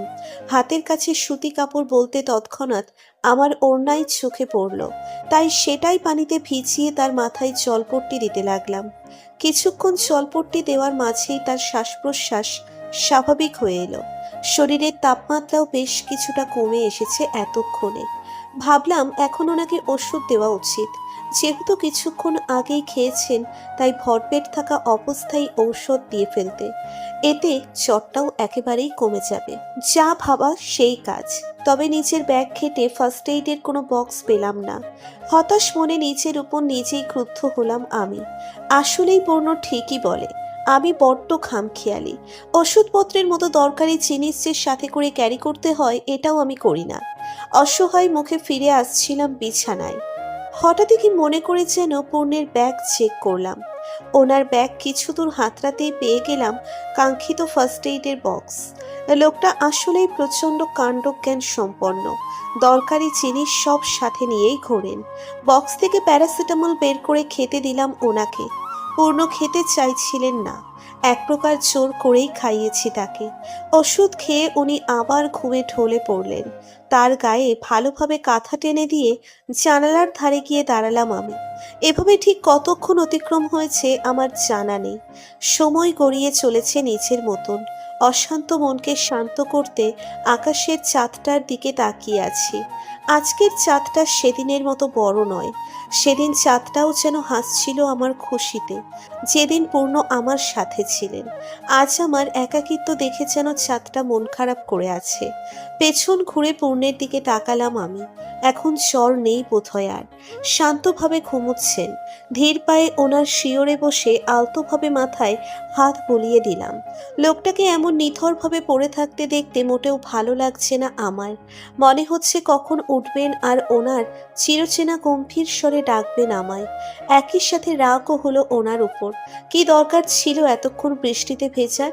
অযথায় ভিজলেন অসময়ের বৃষ্টিতে। জ্বর তো বাঁধবেই।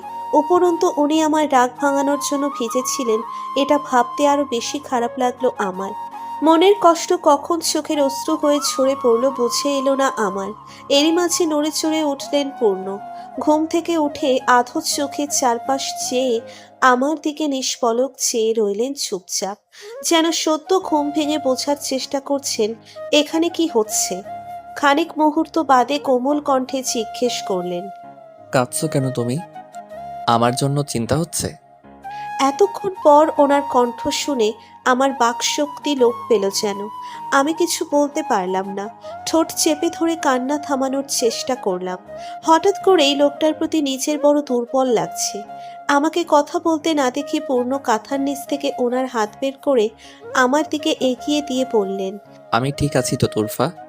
শ্, কাঁদে না। এই যে আমার হাত ধরে দেখো। আস্তে করে ওনার হাতের তালুতে হাত রাখলাম আমি। তার হাতে গায়ে পরশ লাগিয়ে বুঝলাম তাপমাত্রা প্রায় স্বাভাবিক হয়ে এসেছে বটে, তবুও খানিকটা উষ্ণতার রেশ আছে। গলার দিকে সামান্য ঘেমে গেছে ওনার, তাই উপর থেকে দ্বিতীয় কাঁথাটা সরিয়ে দিলাম আমি। পূর্ণ চুপচাপ দেখছেন আমায়। আমি অভিমানী কণ্ঠে বললাম, কেন ভিজলেন বৃষ্টিতে এতক্ষণ? নিচে নেমে কি কথা বলা যেত না? আপনার হঠাৎ এত জ্বর দেখে আমি কত ভয় পেয়েছিলাম জানেন? আমার কথা শুনে পূর্ণ মৃদু হাসলেন। এই ফ্যাকাশে চেহারায়ও তার হাসির সৌন্দর্য বিন্দুমাত্র ম্লান হলো না। উনি মুখে হাসি রেখেই বললেন, তুমি সব কথাতেই এত ঘাবড়ে যাও কেন পাগলি? এই সামান্য জ্বর পূর্ণকে কাবু করতে পারে না, বুঝেছো? এক মুহূর্ত থেমে বললেন,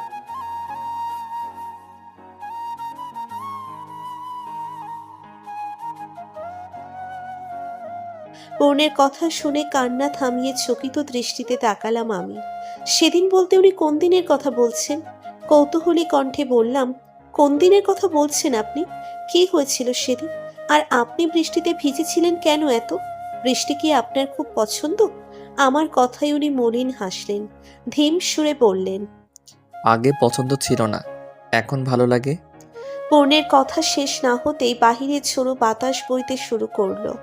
জানালা খোলা থাকায় যে বাতাসে শিউরে উঠলাম আমরা দুজনেই। ওনার ঠান্ডা লাগতে পারে ভেবে আমি জানালা বন্ধ করে দিয়ে চলে এলাম। পূর্ণের দিকে তাকাতেই উনি বললেন, আমার ঠান্ডা লাগছে তুরফা। আর একটা কাঁথা গায়ে দিয়ে দিব? চিন্তিত মুখে কথাটা বলেই উঠতে লাগলাম কাঁথা নেওয়ার জন্য। উনি তৎক্ষণাৎ ধরে ফেললেন আমার হাত। কোমল সুরে বললেন, তুমি আমার পাশে শুয়ে পড়ো, তাহলেই হবে। পূর্ণের কথায় একই সাথে বিস্ময় ও লজ্জা ঘিরে ধরলো আমায়। জ্বরের ঘরে কী সব বলছেন নিজেও বুঝতে পারছেন তো? স্তিমিত সুরে বললাম, আমার ঘুম ধরছে না। এখন আপনি ঘুমিয়ে পড়ুন, আমি মাথায় হাত বুলিয়ে দিচ্ছি। আপনি ঘুমানোর পরে আমি ঘুমাবো। আপনার রেস্টের প্রয়োজন। তুমি আমার খেয়াল রাখতে রাখতে নিজের অযত্ন করবে, এটা আমি হতে দিব না। আমি ঘুমাবো, সাথে তোমাকেও ঘুমাতে হবে। এটাই হচ্ছে শর্ত। এখনই আমার পাশে এসে শুয়ে পড়ো চুপচাপ। পূর্ণের কথা শুনে নিশ্চুপ হয়ে গেলাম আমি। উনি খুব জেদি, যা বলবে সেটাই করবে। তাই উপায় না পেয়ে ওনার পাশে কুটিসুটি মেরে শুয়ে পড়লাম। হঠাৎই পূর্ণ ওনার কাঁথার মাঝে টেনে দিলেন আমায়। বিস্ময়ে চোখ বড় বড় করে চেয়ে রইলাম আমি। আমার বিস্ময়কে আরো বাড়িয়ে দিতে উনি এক হাতে আমার কোমর জড়িয়ে ধরে অতি নরম গলায় বললেন, আজকে রাতের জন্য তোমার উষ্ণতা আমার সাথে ভাগাভাগি করবে তুরফা? নিঃসংকোচে সামান্য আবদার যাতে সাড়া না দিয়ে পারলাম না আমি। এত সুন্দরভাবে চাইলে কেউ মানা করতে পারে? আমিও পারলাম না। আলতো হাতে জড়িয়ে ধরলাম ওনাকে। এই নিশুতি রাতে তার বুকে ঢিপ ঢিপ ধ্বনি শুনতে বেশ লাগলো। পূর্ণ ধীর স্বরে বললেন, বৃষ্টির সাথে একজনের জীবনের অনেক স্মৃতি জড়িয়ে আছে, শুনবে? আমি মাথা নেড়ে বোঝালাম আমি শুনবো। এবার উনি আরেকটু প্রবলভাবে জড়িয়ে ধরলেন আমায়। যদিও সরাসরি জবাব দিলেন না, বরং কণ্ঠে একরাশ স্নিগ্ধতা মিশিয়ে বললেন, বৃষ্টির প্রতি ছিল তার বড্ড অভিমান। জীবনের সবচেয়ে বড় কষ্ট সে বৃষ্টির দিনেই পেয়েছিল। কেন তার সাথে এমনটা হলো? কিশোর মনের ছিল অভিযোগ, তাই তো বৃষ্টির প্রতি অবহেলা বাড়তে লাগলো প্রতিরোজ। তবে প্রকৃতির খেলা যে বড়ই অদ্ভুত, যা বোঝার সাধ্য নেই কারো। প্রমাণ পেল সে আরও একবার। বৃষ্টি তার কৈশোরের অভিমান নিভিয়ে দিল যৌবনের এক বৃষ্টিময় দিনে। নিজ হাতে তুলে দিল বৃষ্টিকন্যাকে তার হাতে। তারপর পূর্ণের কোনো সাড়া না পেয়ে মাথা উঠিয়ে ওনার দিকে তাকালাম। অক্ষি চোরা বন্ধ হয়ে গেছে ইতিমধ্যেই। শান্ত নিঃশ্বাস বলে দিচ্ছে এতক্ষণে ঘুমের রাজ্যে বিচরণ করছেন উনি। একটা দীর্ঘশ্বাস ফেললাম আমি। গল্পটা পুরোটা শোনাই হলো না, অসম্পূর্ণ থেকে গেল। তবে শুনতে খুব ভালো লাগছিল। অন্য একদিন ওনার থেকে জেনে নিব। ঘুমানোর জন্য চোখ বন্ধ করতেই পূর্ণের উষ্ণতার আবেশে শিহরণ জাগলো মনে। মনে হচ্ছে এতক্ষণ মনের মধ্যে বিরাজমান অশান্ত ভাবটা যেন নিমেষেই উড়ে গেছে ওনার কাছে আসায়। মনটা যেন বলছে ওনার কিছু হলে আমি ভালো থাকবো না। আমার ভালো থাকার জন্যে হলেও ওনার ভালো থাকা প্রয়োজন। ওনাকে শক্ত করে জড়িয়ে ধরে এসব ভাবতে ভাবতেই ঘুমের রাজ্যে তলিয়ে গেলাম আমিও। সকালবেলা ঘুম ভেঙে বিছানায় উঠতে যেয়ে বাধা অনুভব করলাম। ভ্রুদয় আপনা আপনিই কুঞ্চিত হয়ে গেল। চোখ মেলে পাশে তাকাতেই চোখ গেল শান্তভাবে ঘুমন্ত পূর্ণের দিকে।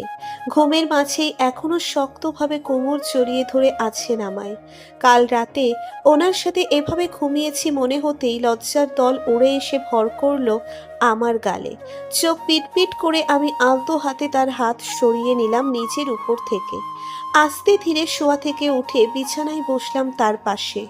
ওনার মাথায় হাতের পিঠ দিয়ে তাপমাত্রা পরখ করে নিলাম। যাক, জ্বরটা পুরোপুরিই চলে গেছে। একদম স্বাভাবিক তাপমাত্রা এখন। মুচকি হেসে ফ্রেশ হতে চলে গেলাম বাথরুমে। বের হয়ে এসে চুল আঁচড়াচ্ছিলাম আয়নার সামনে দাঁড়িয়ে। পূর্ণ নড়ে চড়ে উঠলেন। আয়নাতেই ওনাকে আট চোখে পর্যবেক্ষণ করছিলাম আমি। ঘুম থেকে উঠে চোখ না খুলেই পা সাঁতরিয়ে আমায় খুঁজলেন উনি। যেটা দৃষ্টিগোচর হলো না আমার। কেন যেন বিষয়টি একই সাথে বিস্ময় ও ভালো লাগার সৃষ্টি করলো আমার অন্তরে। আমায় না পেয়ে আড়ামোড়া ভেঙে উঠে বসলেন উনি। পূর্ণ আয়নার দিকে তাকাতেই চোখাচোখি হলো আমাদের। ওনাকে তাকাতে দেখে দ্রুত চোখ ফিরিয়ে নিলাম আমি। হাতের কাজ শেষ করে ওনার সামনে গিয়ে জিজ্ঞেস করলাম, এখন শরীর ভালো লাগছে আপনার? বউ রাতভর সেবা করলে কি শরীর ভালো না থেকে উপায় আছে? শরীর মন দুটোই ভালো হয়ে গেছে আমার। মুচকি হেসে বললেন উনি। ওনার কথাটি মনে দাগ কাটলো আমার। তবে এ কথার বিপরীতে আমি কি বলবো বুঝতে পারলাম না। তাই চুপচাপ চলে যাচ্ছিলাম, তখনই পূর্ণ আমার হাত ধরে ফেললেন। আমি পেছনে তাকাতেই বললেন, এক কাপ কফি বানিয়ে দেবে তুরফা? করে আনছি, আপনি বসুন। আবার সেদিনের মতো চিনি দিও না আজ। একদিন কোনো মতে খেয়েছি বলে ভেবো না রোজ রোজ খেতে পারবো আমি। বিরক্তিতে চোখ মুখ কুঁচকে বললেন উনি। ওনার চেহারা দেখে খুব হাসি পেল আমার। সেদিন ভালোই জব্দ হয়েছিলেন লোকটা। তবুও মেয়েকে রাগ দেখানোর জন্য চোখ পাকিয়ে তাকালাম ওনার দিকে। বিনিময়ে উনি অন্য দিকে তাকিয়ে হাসলেন। আমিও হালকা হেসে রুম ত্যাগ করছিলাম। দরজার কাছে পৌঁছতেই পূর্ণ হঠাৎই দ্রুত কদমে এগিয়ে এসে থামালেন আমায়। ওনাকে আমার সামনে দাঁড়াতে দেখে আর এক দফা অবাক হলাম আমি। গোল গোল চোখে জিজ্ঞেস করলাম, আবার কি হয়েছে? সামনে এলেন কেন এভাবে? পূর্ণ জবাব দিলেন না। তার দৃষ্টি গভীর, যে দৃষ্টির ভাষা পড়তে ব্যর্থ হলাম আমি। উনি খানিকটা এগিয়ে এসে আমার দিকে কিছুটা ঝুঁকে তীক্ষ্ণ কণ্ঠে বললেন, এভাবে বাহিরে যাবে তুমি? পূর্ণের কথায় আপনা আপনি ভ্রু যুগল কুঁচকে গেল আমার। নিচের দিকে তাকিয়ে বুঝলাম ওড়না ছাড়াই বেরিয়ে যাচ্ছিলাম রুম থেকে। তার মানে এতক্ষণ ওনার সামনে ওড়না ছাড়া ঘুরেছি, কথা বলেছি। এটা ভাবতেই আক্কেল গরম হলো আমার। লজ্জায় অস্বস্তিতে ওনার দিকে তাকাতে পারলাম না আমি। লোকটাও কেমন অসভ্য, এতক্ষণ ওড়না ছাড়া দেখলো, একবারের জন্য বুঝতেও দিল না। ছি! রাগান্বিত কণ্ঠে বললাম, আপনি যেহেতু এতক্ষণ খেয়াল করেছিলেন, তবে আগে বলেননি কেন আমায়? আমার কথা শুনে পূর্ণ ঠোঁট কামড়ে হেসে উঠলেন। সকালের মিষ্টি রোদ এসে ওনার চোখে মুখে খেলা করছে, তার মধ্যে ঠোঁটের কোণে এই দুষ্টু হাসি। বেশিক্ষণ তাকিয়ে থাকতে পারলাম না আমি। উনি ধীর স্বরে বললেন, আমার সামনে এভাবে থাকলে তো কোনো সমস্যা নেই, এই জন্যই বলিনি। তাই তোমারও এত বিব্রত হওয়ার কিছু নেই। তবে অন্য কারোর সামনে ভুলেও এভাবে যাওয়া চলবে না। তার মধ্যে বাহিরে কত মানুষ আছে আজ, মাথায় আছে তোমার? চুপচাপ ওড়না পরে নাও, স্টুপিড। আস্তে করে শুরু করা কথাটা হঠাৎ ধমকে রূপ নেওয়ায় ভড়কে গেলাম আমি। আশেপাশে চোখ ঘুরিয়ে ওড়না খুঁজতে লাগলাম। বিছানার কোণে খুঁজে পেলাম কাঙ্ক্ষিত ওড়না। মনে পড়ল কাল রাতে ওনার মাথায় জলপট্টি দিতে এটা ব্যবহার করেছিলাম। এতক্ষণে শুকিয়ে গেছে সেটা। কই আমি ওনার জন্য এত কিছু করলাম, আর সকালবেলা সেই উনিই আমাকে আবার ধমক দেওয়া শুরু করেছেন। ভাবতেই মুখ ফুলিয়ে ওড়না নিতে গেলাম বিছানা থেকে। তবে এক্ষেত্রেও পূর্ণ গটগট করে হেঁটে আমার আগে চলে এলেন। বিছানা থেকে ওড়নাটা তুলে নিচেই আমার গায়ে জড়িয়ে দিয়ে নরম কণ্ঠে বললেন, হয়েছে ম্যাডাম, আর গাল ফুলাতে হবে না। এখন আপনি বাহিরে যেতে পারেন। আমি এক পলক ওনার দিকে চেয়ে চলে যাচ্ছিলাম। তখনই পূর্ণ বিছানায় হেলান দিয়ে বললেন, তুমি চাইলে এখন থেকে ওড়না ছাড়াই আমার সামনে থাকতে পারো, আমি কিন্তু মাইন্ড করব না। ওনার লাগামহীন কথা শুনে হকচকিয়ে পেছনে ঘুরতেই চোখে পড়ল তার শয়তানি হাসি। ভ্রু নাচিয়ে তাকালেন আমার দিকে। চোখ পাকিয়ে ওনার দিকে তাকিয়ে তাকে অসভ্য লোক উপাধি দিয়ে রুম থেকে বেরিয়ে এলাম আমি। পেছন থেকে ভাসছে তার উচ্চস্বরে হাসির শব্দ। লোকটা দিন দিন বেহায়া হয়ে যাচ্ছেন কেমন যেন। উফ, অসহ্যকর। রান্নাঘরে প্রবেশ করতেই বড় আম্মুর দেখা মিলল। আমায় দেখে এগিয়ে এসে বললেন, আচ্ছা তোরভা, পূর্ণর কি শরীর খারাপ ছিল কাল রাতে? খাবার টেবিলে ঠিকঠাক মতো কথা বললো না, কারোর সাথে কোনো রকম খেয়েই চলে গেল। চোখ মুখও লালচে হয়েছিল আমার ছেলেটার। বড় আম্মুর কথায় চিন্তার রেশ খুঁজে পেলাম আমি। মায়েদের মনকে আল্লাহ কিভাবে সৃষ্টি করেছেন আমার জানা নেই। সন্তানের কিছু হলেই মা কোনো না কোনোভাবে টের পেয়েই যান। কি চমৎকার বন্ধন! বড় আম্মুর চিন্তা আর বাড়তে মন চাইল না আমার। তাই মলিন হেসে বললাম, চিন্তা করো না বড় আম্মু, তোমার ছেলের জ্বর এসেছিল কাল রাতে, তবে আমি সামলে নিয়েছি। ওষুধ খাইয়ে দিয়েছিলাম ওনায়, এখন ঠিক আছে। কফি খেতে চাইছেন, তাই তো ওনার জন্য কফি করতেই এসেছি এখানে। আমার কথায় প্রশান্তি খেলে গেল বড় আম্মুর চোখে মুখে। আমার গালে হাত রেখে বললেন, আমাদের ছোট্ট তোরফা এখন অনেক বড় হয়ে গেছে, বউ হিসাবে দায়িত্ব পালন করতে শিখেছে। মাশাআল্লাহ, তোমাদের সম্পর্ক দেখে আমার অন্তরে যে কি শান্তি অনুভব হয় মা, আমি বলে বোঝাতে পারবো না। সব সময় এইভাবেই সুখ দুঃখে পাশে থাক দুজন। বড় আম্মুর কথায় হালকা হেসে কফি বানাতে মনোযোগ দিলাম আমি। উদ্দেশ্য এখন পূর্ণকে কফি দিয়ে সে কাজিন মহলের সাথে গল্প গুজব করা। কাজিনদের সাথে বসে আছি বাড়ির বাহিরে মাঝখানে। হাসি ঠাট্টা, একে অপরকে খেপানো সবকিছুই হচ্ছে এখানে। তাসিন ভাইয়া হঠাৎই বলে উঠলেন, এতদিন পর সবাই এলাম বাড়িতে, কোথাও একসাথে ঘুরতে যাব না তা কি হয়? ঘোরাঘুরি ছাড়া বাসায় বসে বসে জমছে না, কি বলিস সবাই? ভাইয়ার কথাই হই হই পড়ে গেল। সবাই জোরে সোরেই সাড়া দিল। তখনই আমার চাচাতো বোন মিলা আপু বললেন, তোর মতো গাধার মাথা থেকে এত ভালো বুদ্ধি কিভাবে বের হলো তাসিন? আজকে সূর্য ওঠেনি নাকি আকাশে? মিলা আপুর কথায় হাসির রোল পড়ে গেল এক দফা। তাসিন ভাইয়া রেগে বললেন, আমি গাধা না, তোরাই অন্ধ, বুঝলি? এজন্যই এতদিনেও আমার মতো বুদ্ধিমানের কদর করতে শিখলি না। তুই আর বুদ্ধিমান, দিন দুপুরে এমন জোকস মারতে লজ্জা লাগে না? তাসিম ভাইয়াকে খোঁচা মেরে বললেন মিলা আপু। দুই ভাই বোনের খুনসুটিতে মজা লুটছে বাকি সবাই। তাসিম ভাইয়া রেগে বললেন, তোরা সবাই খারাপ, আমি তো জানি, তাই তোদের সাথে তর্ক করে লাভ নেই। তুরফা এতদিন ছিল না, এখন তুরফার থেকে শুনতে হবে আমাকে ওর কাছে কেমন লেগেছে। তাহলে আসল সত্যটা জানা যাবে। তাহলে বল তুরফা, তোর আমাকে বুদ্ধিমান লাগে না? প্রশ্নটা করেই তাসিন ভাইয়া আমায় ইশারায় হ্যাঁ বলতে বললেন। তাকে দেখে হাসি পেল। মুখ টিপে হেসে মাথা নাড়তেই পূর্ণ চলে এলেন সেখানে। আসতে না আসতেই ওনার রাশভারী আওয়াজ শোনা গেল তৎক্ষণাৎ। এক স্টুপিড আরেক স্টুপিডকে জিজ্ঞেস করছে সে বুদ্ধিমান কিনা। How funny. পূর্ণের কথায় সবাই হো হো করে হেসে উঠল। এদিকে লজ্জায় অপমানে মুখ কালো করে একে অপরের দিক চেয়ে রইলাম তাসিন ভাইয়া আর আমি। এভাবে ভরা মাহফিলে আমাদের অপমান করার জন্য রাগে ওনার মাথা ফাটিয়ে দিতে মন চাইল আমার। তবুও উনি সদ্য জ্বর থেকে উঠেছেন, তাই মুখে কুলু পেটে চুপ করে বসে রইলাম। প্রান্ত ভাইয়া বললেন, এটা ভালো ছিল বড় ভাইয়া, তবে তাসিনের পাশাপাশি তুরফা বেচারিকে এভাবে না বললেও পারতে। সব সময় এমন করো কেন ওর সাথে? প্রান্ত ভাইয়াই আমার মনের কথা বুঝলেন। ওনার দিকে দুঃখী মুখ করে চেয়ে রইলাম আমি। সেদিকে ভ্রু কুচকে তাকিয়ে পূর্ণ বললেন, তুরফাকে কোন দিক দিয়ে তোর বেচারি মনে হয় বলতো?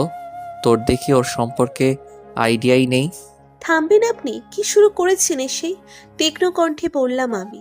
দেখেছিস এবার আমার সাথে মুখে মুখে তর্ক করে, এত তেজ ওর। আর তোরা ওকে ভুল বুঝে বেচারি ভেবে আসছিলি এতদিন। আমাকে বেচারা বল, ওর সাথে থাকতে হয় আমার। কিভাবে ওকে সহ্য করি আল্লাহই জানে।